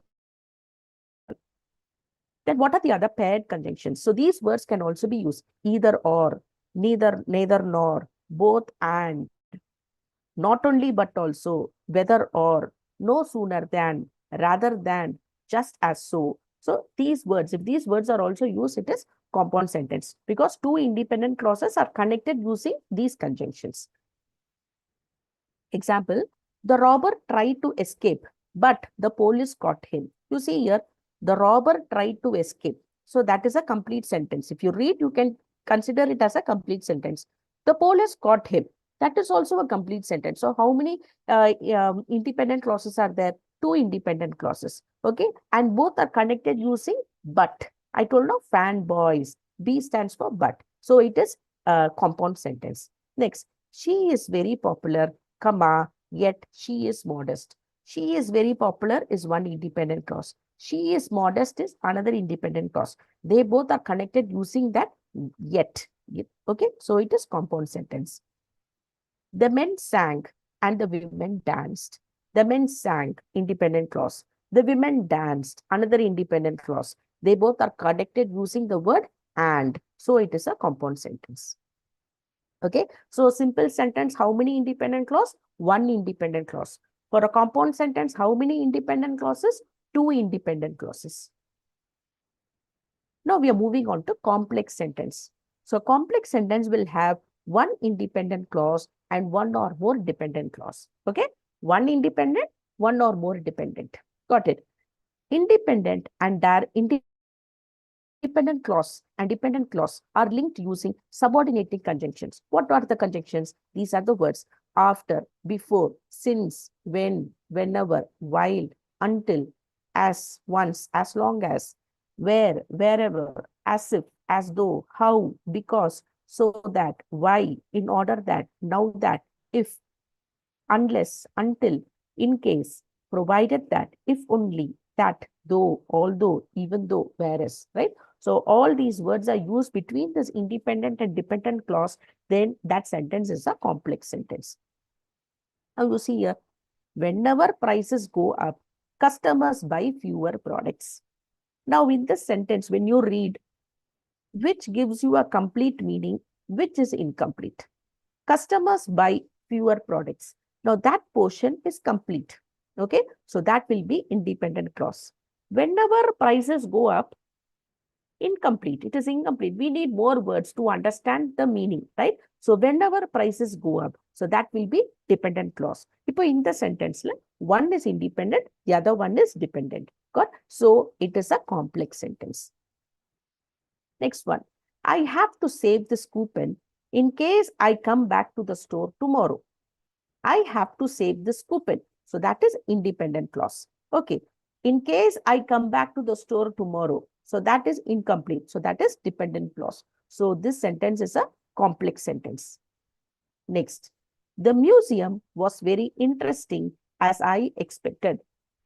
The museum was very interesting. That will be independent clause. As I expected will be dependent clause. So what sentence it is? Complex. One dependent, one independent. Okay. So simple sentence, one independent clause. Compound sentence, two independent clause. Connected using fanboys. Then complex sentence, one independent, one or more dependent. Okay. Next, compound complex sentence. Very simple. See, compound another two independent clause. Got? So two independent clause, one dependent clause. Compound complex. Complex means dependent clause also will be there. So in a compound complex sentence, there will be two independent clauses and one or more dependent clauses. Okay. Now you read, it has two or more independent clauses and one or more dependent clauses. So that is only compound complex sentence. The dog needed a new leash and he couldn't go for a walk until he had one. So you see here, the dog needed a new leash. So that is independent clause. It gives complete meaning. He couldn't go for work. That is also a complete sentence, independent clause.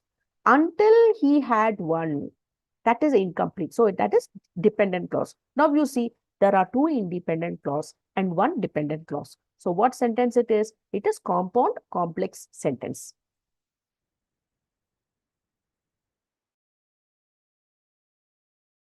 Next one. When I went to the store, my parents wanted me to pick up some milk, but I did not have enough money. So when I went to the store is dependent clause. My parents wanted me to pick up some milk, independent clause. I didn't have money. Enough money is independent clause. So here, two independent clause and one dependent clause. So it is complex, compound complex sentence. So you have lot of exercises in your textbook. Okay, you can go through it.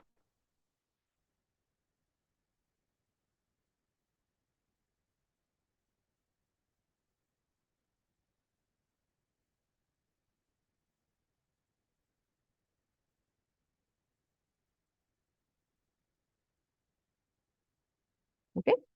Next, you have the subject verb agreement. Now, all these things, okay, you just give a reading, can give a reading. Okay. So, rule number one is number agreement. The subject and the verb must agree in number.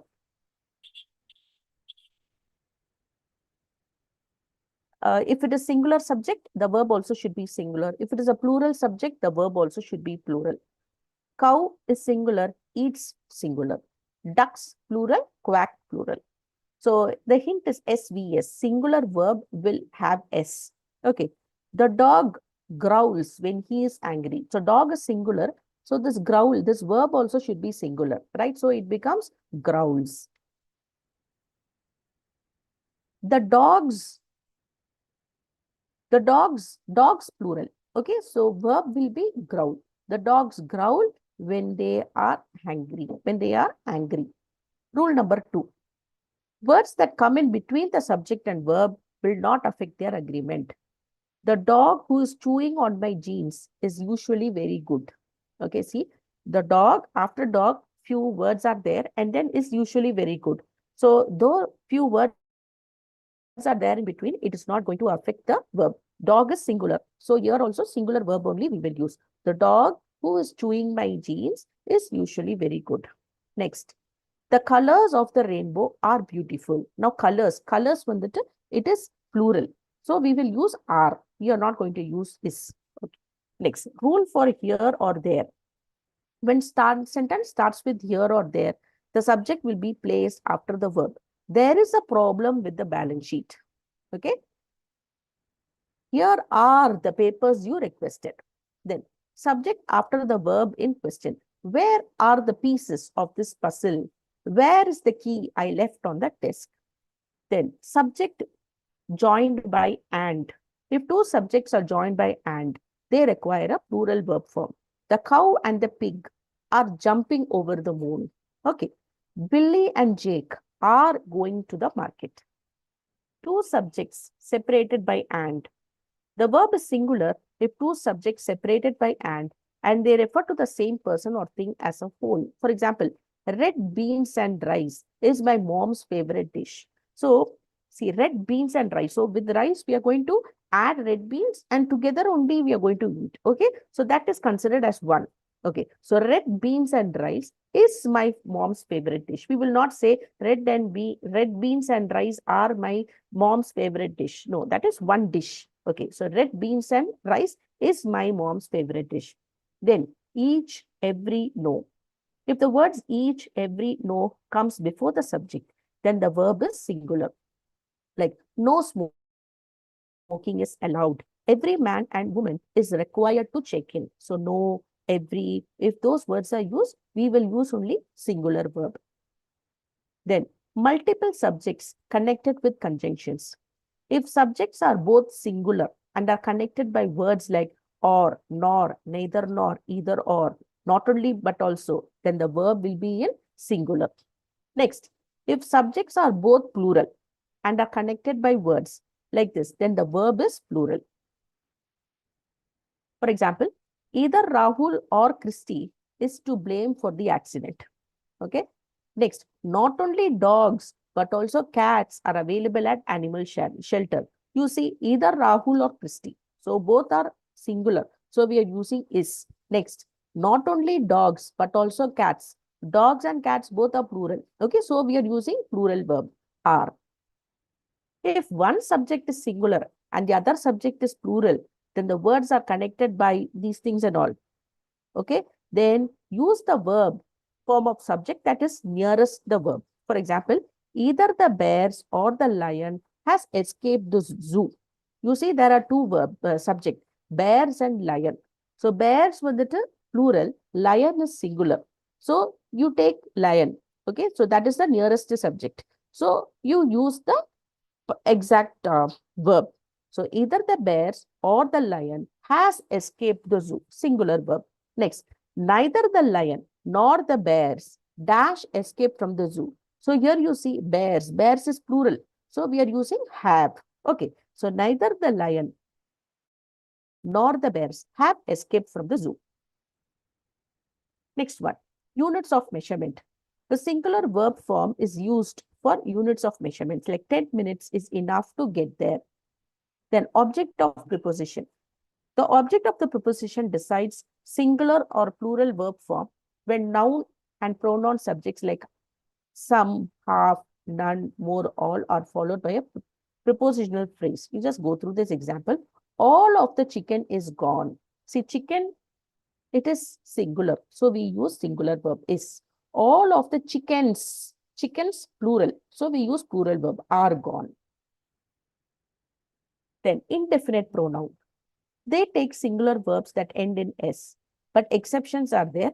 Pronouns like few, many, several, both, they take plural forms like everybody wants to be loved. Few were left alive after the flood. Is anyone home? Okay. So most of the singular verb, they take singular verb that ends in S, but there are exceptions like few, many, several, both, naka, you will take plural verbs. Other than that, you will take singular verb. For example, everybody, every is singular, right? So we are taking singular verb, wants. Few, more people are there. So few were left alive. We will not say few was left alive. We will not say few were left alive. Is anyone home? Next rule is gerunds.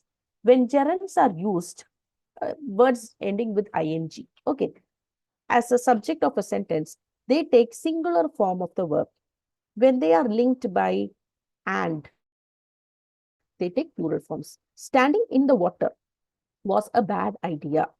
Swimming in the ocean and playing drums are my hobbies. Next, collective nouns. A collective noun such as team, staff can be either singular or plural depending upon the rest of the sentence. They take singular form as a collective noun is treated as a single unit. For example, the flock is flying south. The flock of birds. Okay, the flock is flying south. Next, title of books. In case of title of books, movies, novels, all these are treated as singular and they take a singular verb. Like Gone with the Wind is my favorite movie. Okay. Now, in page number 2.15, they have given certain sentences. You need to identify the errors. Like music soothed me. So you should write soothes. John baked brownies every Christmas. So John, singular, bake, singular you should write it. So John bakes. So if it is a verb, if you want to convert it into singular, you should add S. Diana and Shruti is arguing again. So is wrong. So Diana and Shruti are arguing again. Avantika never takes the bus to work. That is a correct sentence. People who own that house has no insurance. People means more people, right? Many.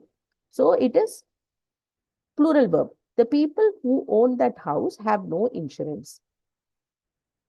Next, one of these mechanics have a set of jumper cables. So one of these mechanics has a set of jumper cables. Okay, so this examples you can go through.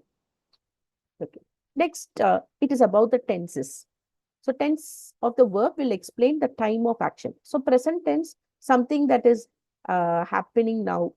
Past tense, which has happened earlier. Future tense, which is going to happen in the future, yet to happen. So there are certain rules. For simple present tense, subject plus verb of the first form, S or ES plus object. I polish my shoes. Okay, that should be converted into past tense. So polish gets converted into polished. Subject plus verb of the second form plus object. I polished my shoes. If it is simple future, then we will add will or shall. I will polish my shoes. Next comes present continuous. In that case, is, am, are plus verb ing. I am polishing my shoes. Next one, uh, present continuous is over. Next, past continuous. Subject plus was or were plus verb ing plus object. So, I was polishing my shoes. Next, future continuous means will be or shall be should be used. So, I will be polishing my shoes. Present perfect, we will use has or have. I have polished my shoes. Past perfect, had. Okay, I had polished my shoes. Future perfect, so we'll use will have. I will have polished my shoes. Present perfect continuous, I have been polishing my shoes. Past perfect, I had been polishing my shoes. Future perfect continuous, I will have been polishing my shoes. So just exercise, like you can try it. She feeds her dog. We feel hungry. So for all these 12 cases, you can just give a try. Okay. So we saw on this.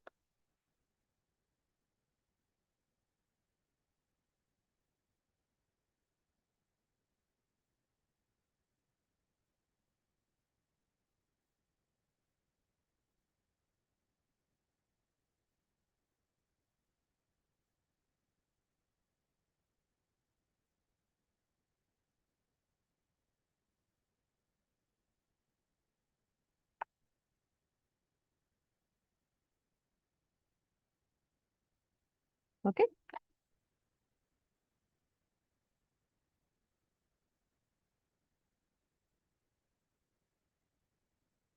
So Josiah, Joseph, and Mishba, like very both present for my previous class, BCR class.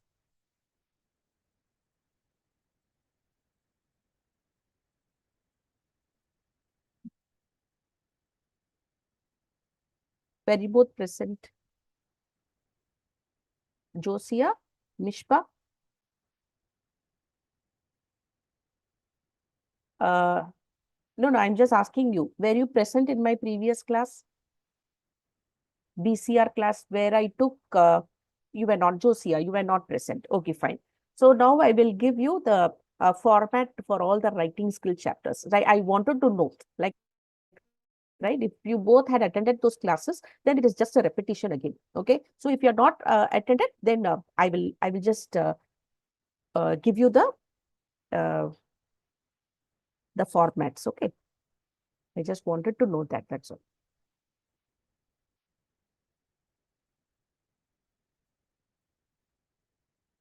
So the first one is note making. So in question number 7, one portion will be comprehension passage, the other will be note making. Okay. So in comprehension passage, you go through the passage once, twice you go through. Then what you do, you go through the question part. You read the questions, right? And once you read the question, you will automatically know to be in which paragraph that question relates. Okay. So again, when you start reading the passage, you can relate that question to that particular paragraph. Okay, so they can either ask MCQs, MCQ style, they can ask question, or they will give you the question and you have to write it in descriptive type. So anyway, they can ask, right? So comprehension passage is sure question. The second part, B, 7B will be note making. So this note making is divided into two.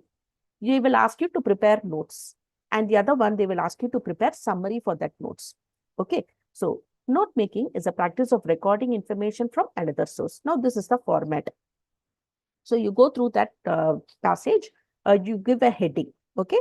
Then the format for your note making is you will have a heading. Heading you can write in the center or in the side along the margin, you can write your wish. Heading, then there should be subheading. Under that subheading, sub points can be there. And for any of the sub points, you can give sub points. So similarly, next to subheading, sub point, then sub points you can have. So you see that the numbering and all. So in your textbook, there are so many examples, different type of numbering styles are there. You can select your own style and stick on to it. Okay. So heading, subheading, sub point, and sub points. Then you will have to use key. Now, in this sub points, sub points, and all, you can use abbreviations. Okay, you can shorten the words, and you should give the full form for that abbreviation in the key column. So heading, subheading, sub point, sub point. Then key abbreviations used. If any symbols are used, that also you can give what symbol it is. Now, what are the ways to abbreviate words? For example, you can use the beginning of the words like information, info dot, maximum, max dot, or use the beginning of the word with the final letter. Government, you can write as govt dot. Okay, then omit the vowels. So problem, what are all the vowels? O, E, and all are vowels. Take away that. Then use the first letter and the last letter of the word. For example, mount, MT alone you take. Then shorten the suffix at the end of the word, like production, like IO, and all you take away. So PRODUCT, full stop. Okay, now this is one example. So read the following passage and make suitable notes. Most twins are fraternal, which means they are developed from two separate eggs which were fertilized at the same time. Such twins are no more similar in physical characteristics like any other brothers or sisters. About 1/3 of twins are identical, which means they are developed from a single fertilized egg and usually share a common placenta. Unlike the fraternal twins, their genetic makeup is identical, so they have very similar physical characteristics and are always the same sex. Now, this passage is about twins, so you can give the heading as twins. Now, here, I have given twins in the middle. Okay, you can write it on the side or you can write it in the middle.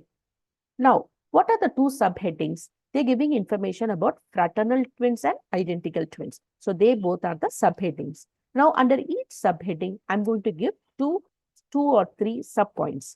Developed from two separate eggs. Fertilization of eggs happens at the same time. Not similar in physical characteristics. Now, if you notice, I have abbreviated the words. Got? So develop, all the vowels I have taken away. Fertilization, IO I have taken away. Okay, physical characteristics, the beginning words I have used and put one full stop. Characteristics, I have taken all the vowels. So whichever style you want, you can use. Okay, there are different ways to abbreviate the words.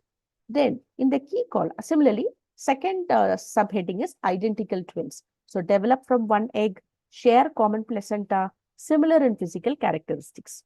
Now, what is the key? Key 11, you have to give all the abbreviated words, full form, full spelling of those abbreviated words. Develop, full word, fertilization, like that. Okay, so this is the format for note making. Next comes summarizing the notes. Okay, a summary is a shortened version of a longer essay. A summary should not have a word limit exceeding 25% of the original text. Abbreviations must not be used while summarizing the notes. Use your own words to express briefly the main idea and the relevant details. So in page number 5.13, okay, if you have your textbook in your hand, you can open this particular page, okay, and they have given the notes for functioning of the year, okay. Now, they will give like that, and they will ask you to prepare a summary. So the summary, you can write it in your own words, like the sound travels in the form of waves. The external ear gathers the waves and reaches the auditory canal. The auditory canal increases the loudness and moves the waves to eardrum. There are three tiny bones in the eardrum: hammer, anvil, stirrup. They change the weak sound waves into powerful ones. Finally, the waves pass through the cochlea to the corti, where they get converted into electrical impulses and reaches the brain, which then allows us to hear the sound. So if you take page number 5.13, you can see the notes that they have prepared. Now we have prepared the summary. So summary, you did not give any heading and all. Just write as a paragraph. Okay.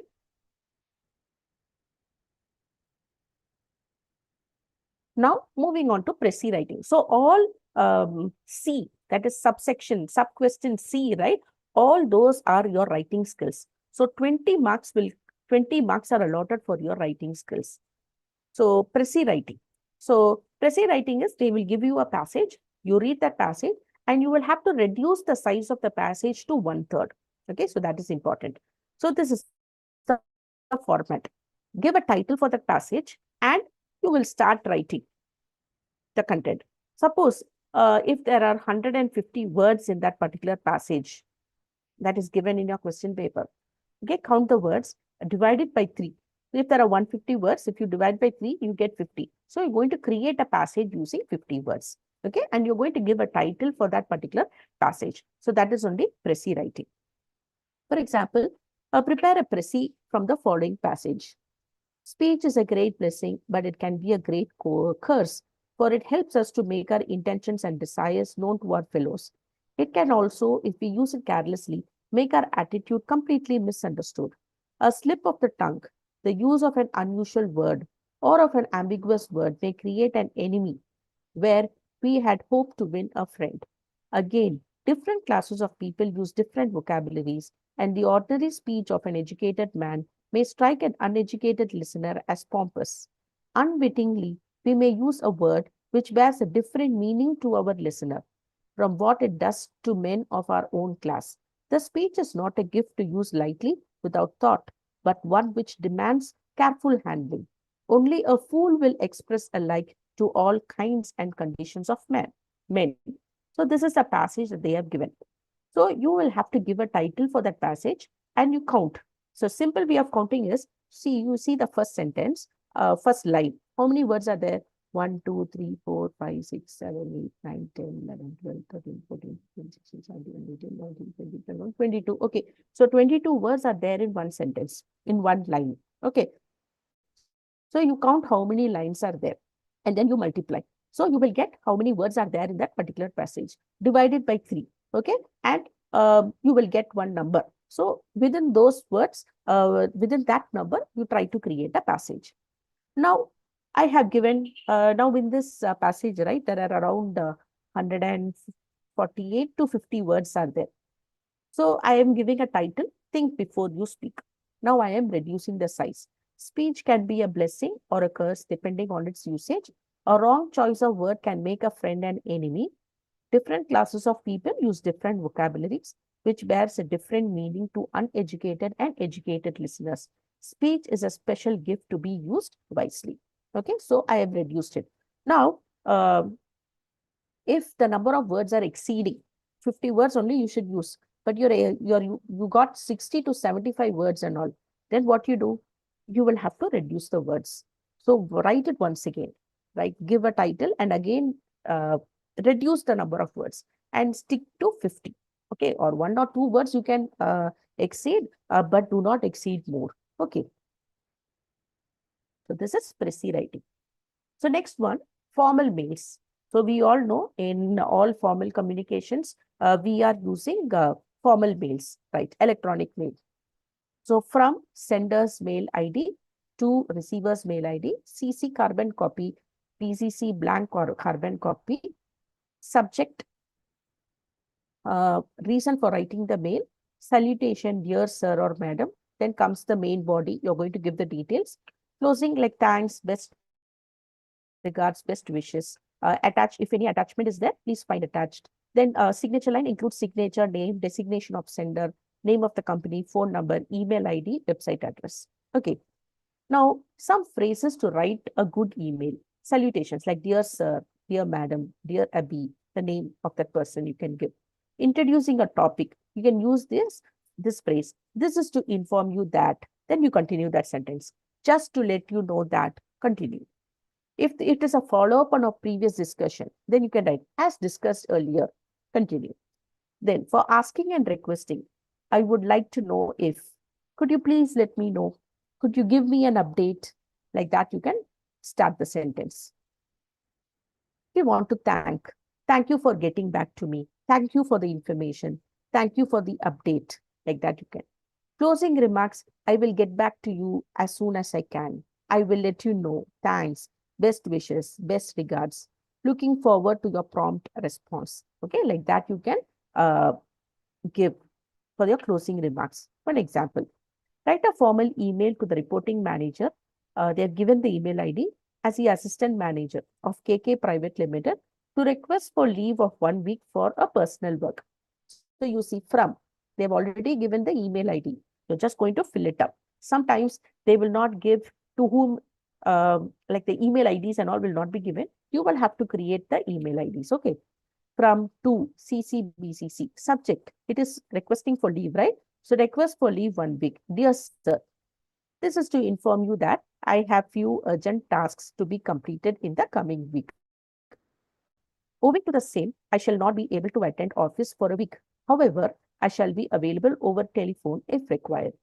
I request you to grant me leave for a week starting from December 4 till December 8, 2023. I shall join office with effect from December 11, 2023. Looking forward to your kind approval. Best regards, name of the person. I'm just writing RST. Assistant Manager, KK Private Limited. Okay. Then the address, TD Nagar, New Delhi. Okay. So this is the format of a formal mail. Next, coming to official communications, right? We have in official communications, circulars and inter-office memo. Okay, so that we will see. Circulars are generally letters that are circulated to a large number of employees. So this is the format. So in the middle, you write circular. Left-hand side, circular number. Okay, right-hand side, you give the date. Next comes the subject. Then for all employees, then you start writing. Underneath, you should give the name and the designation. Okay, so once again, circular number on the left-hand side, date should be given on the right-hand side, in the middle, the subject. Then for all employees, you start writing the matter or the information, and then you give the name and the designation. Now this example, as a finance head of Zeta Private Limited, draft a circular to be distributed to all employees of finance department, informing them to attend a meeting to finalize the financial statements for the quarter ending 30th September 2023. Okay, so you are the finance head of Zeta Limited. You have to draft a circular, and that circular is distributed to all the employees of which department? Finance department. You're going to inform them about the meeting, and they have to attend the meeting. Okay, what is the meeting about? You're going to finalize the financial statements ended 30th September 2023. So we will see how it is written. Circular. Left-hand side, circular number. Right-hand side, the date. Now you see the financial statement of quarter 30th September 2023. So that you're going to finalize. So the date will be different. Which date? The date of sending the circular will be different. Okay. So circular 15 December 2023. Subject is Finance Department meeting. For all employees of Finance Department. This is to inform you that all employees of Finance Department have to be present for a meeting to finalize the financial statement for the last quarter ending 30th September 2023. Following is the schedule for the meeting. Which date you are conducting, time, and the venue. Where is it conducted? All employees of the department are directed to attend the meeting mandatorily. No leave shall be granted except under emergency circumstances. Defaulters will be liable for explanation and strict action will be taken against them. So, name of yours, okay, that is PQR, Head Finance, Zeta Private Limited. So, name and designation. So, this is a format for circular. The next one, for inter-office memo format. So, in this case, the company's name and address will be given in the middle, inter-office memo. Then, on the side, left-hand side, date, to, from, reference, subject, and the matter goes. Write a memo letter informing the employees of all branches about the suspension order of Mr. AZ cashier on charge of misappropriation of funds from the same office. Okay, so for this example, I will show you.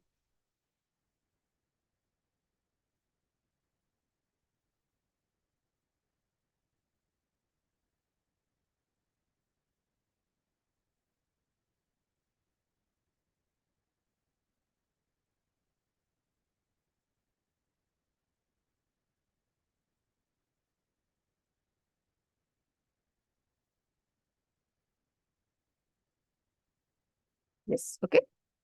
So write a memo letter informing all branches about the suspension order of Mr. Z cashier. So you see, in the middle, we have company's name and address. Then comes inter-office memo. Left-hand side, you have the date, to, from, reference, subject. What's the subject? It is about the suspension order. This is to inform you that Mr. Z, cashier of XYZ Bank Noida UP branch, has been suspended on charge of misappropriation of funds. All concerned are requested to refrain from any transaction with him. Bank authorities would not be responsible for any fraud caused by him with any branch employee. So you see the format difference between circular and inter-office memo. Okay, then next comes formal letters format. Okay, so you have sender's address, date, designation, name of the addressee, address of the addressee, salutation, subject. Then comes the content divided into 3 paragraphs. Then complementary clause, signature, designation of the signature, of the designation of the sender. Now, these are the different types of formal letters that are there in your textbook, okay? Letters of inquiry, order letters, complaint letters, reply to letter of complaint, promotion letters, sales letters, and recovery letters. So, go through those letters. Okay. So, just one example. You bought a printer a few days back from an electronic store. Now, you found new defects in working. Write a letter to the dealer complaining about the problem and requesting him to rectify the problem or replace the printer. So as per the format, things are going. Mr. Raja, address, okay? Then date, then to XYZ, okay? Address of the addressee. Then salutation, dear sir. Subject, complaint regarding the printer model. This is regarding the printer that I bought on 14th February 23. After installation, it worked fine for a few days, but lately, every time a print command is given, the paper gets stuck and the scanning photocopying machine option is not working at all. Please send your executive to examine the problem and rectify it at the earliest or get it replaced. I had bought the equipment to take printouts at home for an urgent project submission. I request you to look into the problem urgently and send the expert tomorrow evening by 7 p.m. You can send the name and mobile number of the executive at my number. Looking forward to your prompt response. Okay, closing remark. Then yours truly, Mr. Raja. Okay. So this is about formal letters. Next comes report writing. So there are 3 types of reports: newspaper report, magazine report, and formal report.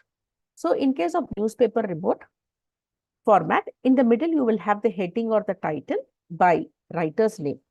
And on the left-hand side, place, date, dot, dot, colon, and then you start the matter. One example, draft a newspaper report. This is the old one, okay? Government decision to open multiplexes after almost a year to be published in a national newspaper. You see the format. So they have already given the heading, okay? Government's decision to open multiplexes after almost a year. So that is the heading. Then by Mr. ABC, staff correspondent. Then New Delhi, place and date, okay? Place, date. And then you start writing the matter. Okay, so that is for newspaper report. Next, we have magazine report. Magazine report also you have heading and by. For this, you need not write place, date and all. Only for newspaper report, you will have to mention place, date on the left-hand side. You are a student of the school. Your school hosted a science fair where other schools of the city also participated. Events included quiz, competition, display of experiments, presentation.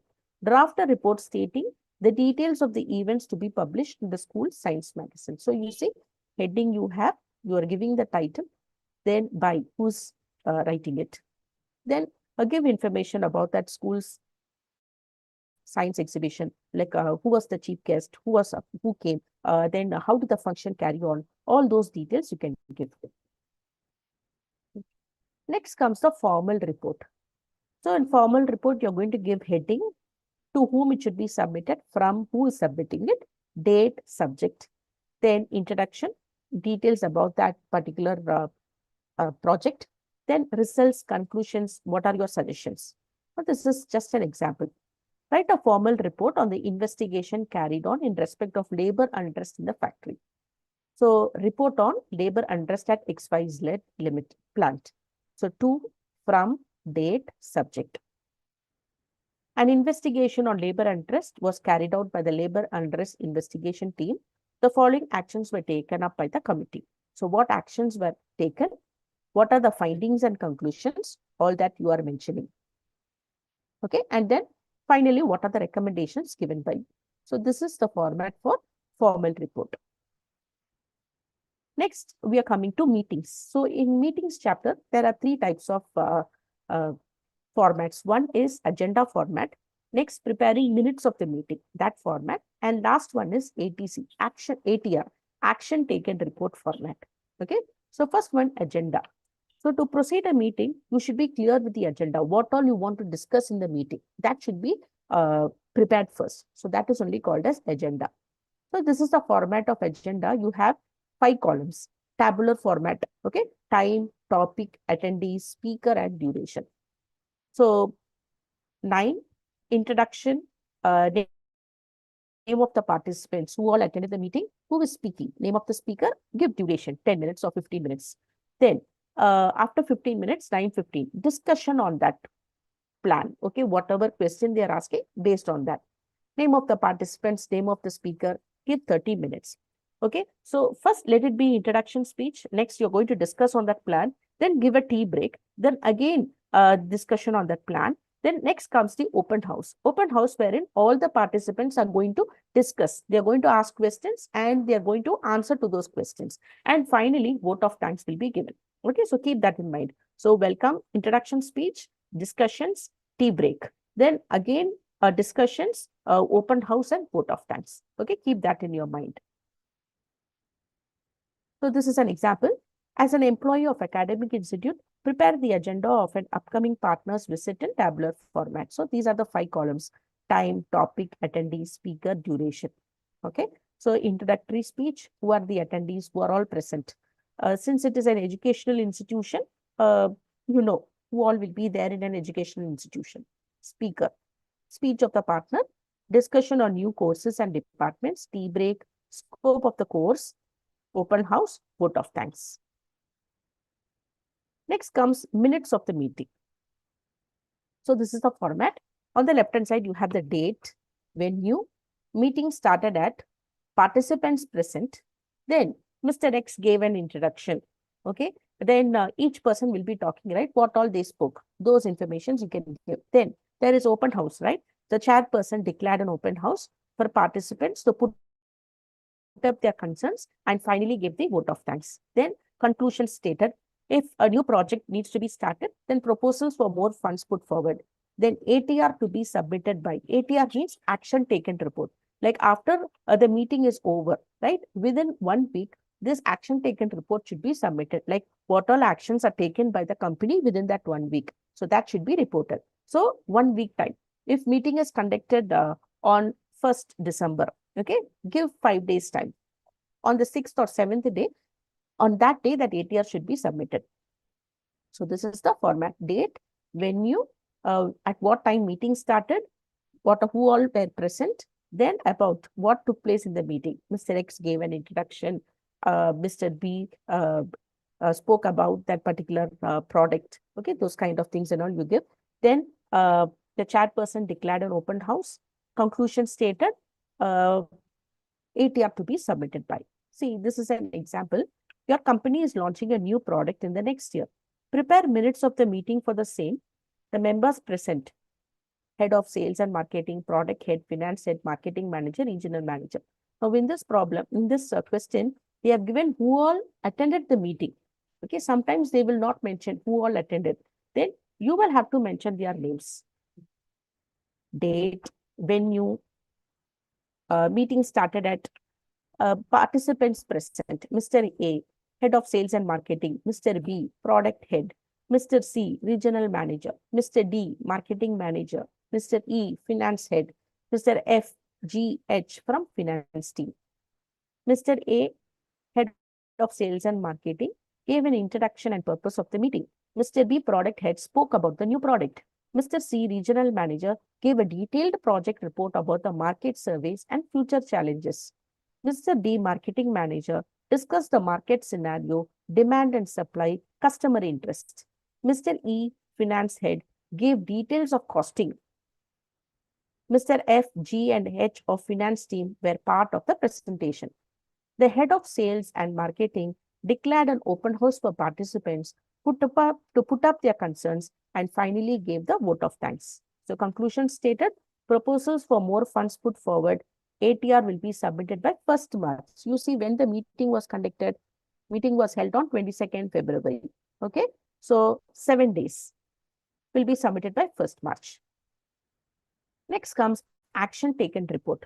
So this report should be submitted after a gap of 5 or 7 days from the date of the meeting.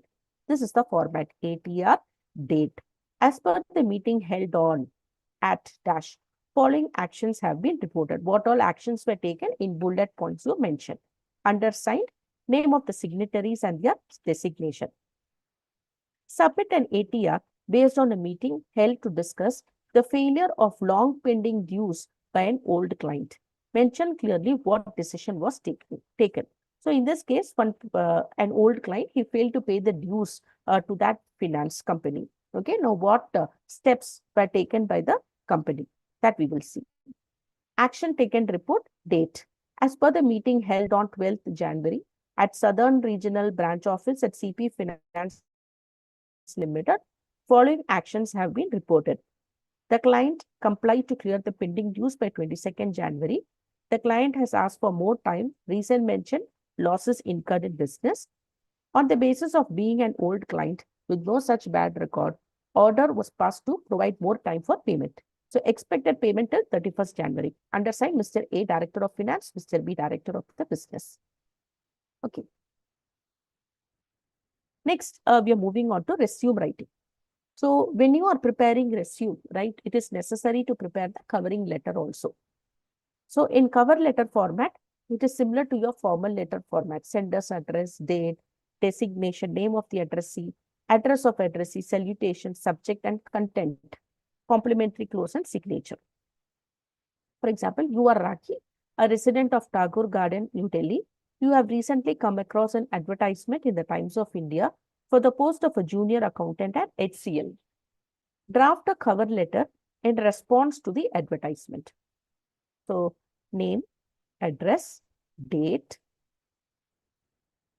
designation of the addressee, their address, then salutation, dear sir, subject, application for the post of junior accountant. Then this is with reference to your advertisement in Times of India for the post of junior accountant at HCL. I wish to apply for the same. I have enclosed my resume for your consideration. I am a skilled team player with expertise in accountancy. I look forward to a positive response from your end and opportunity to present myself in person for an interview. So yours sincerely, Raki. Okay. Now, there are 3 types of formats in resume. One is chronological format, functional format, and combination format. So in a chronological resume format, the most recent work or the history of your education, that will appear on the top. So more emphasis is given on the job titles and employment history. So for students, this is the format. Name and contact details, objective, career summary, academic qualifications and achievement, training programs attended, strength, interest, hobbies and skills, personal details, declaration. Then I solemnly declare that all the above information is correct to the best of my knowledge and belief. Date, place and name. So this format is for students. Next is for job applicants. So in case of job applicants, more information about the company, what responsibilities you are holding in that company, those details also you should provide. So name and contact details, objective, career summary, professional experience. Then educational details, hobbies, personal details, and declaration. The second type of format is functional resume. So in this case, more importance is given on your skills and achievements. Your education will come later. Okay, first you are going to highlight your skills and then only education will come. So name and contact details, career objective, technical skills, personal skills, then comes education. What are your achievements, experiences, references, declaration. Then combination resume format, it is a combination of both, okay?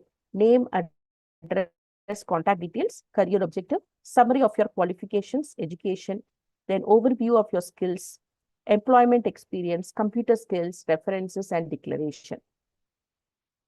So these are the different types of formats. Okay. Now, apart from these three formats, very simple formats are also there. Our normal format like name, our personal details first. Next will be our educational qualification.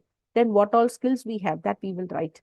Then comes the declaration. Okay. So if in your question, they are not mentioning to use functional format or chronological format or combination format, then you can use the ordinary format also. If they specifically mention that you should prepare this resume using this format, then stick on to that format. Okay. So all these things you can prepare and keep it earlier itself. So if resume question is asked, right, you can write because most of the details will be the same. Based on the question, you're going to change the objective or the career summary and all. Okay. So so we have finished all the the writing skills chapters also. Okay.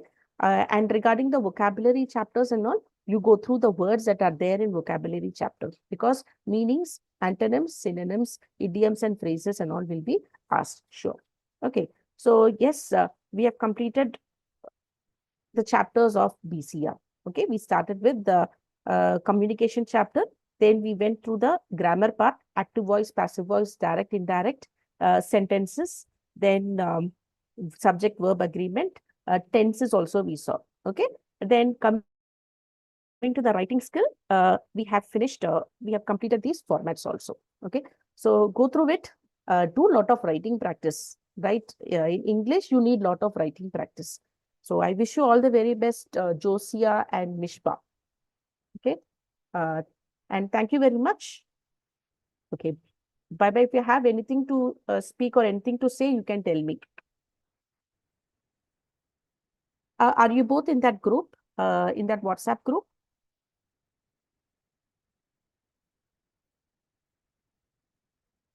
You both are there. Okay, fine. So if you have any doubts, you can type the message in that WhatsApp group. Okay. So thank you and bye-bye all of you. All the best for your exams. Okay. Bye.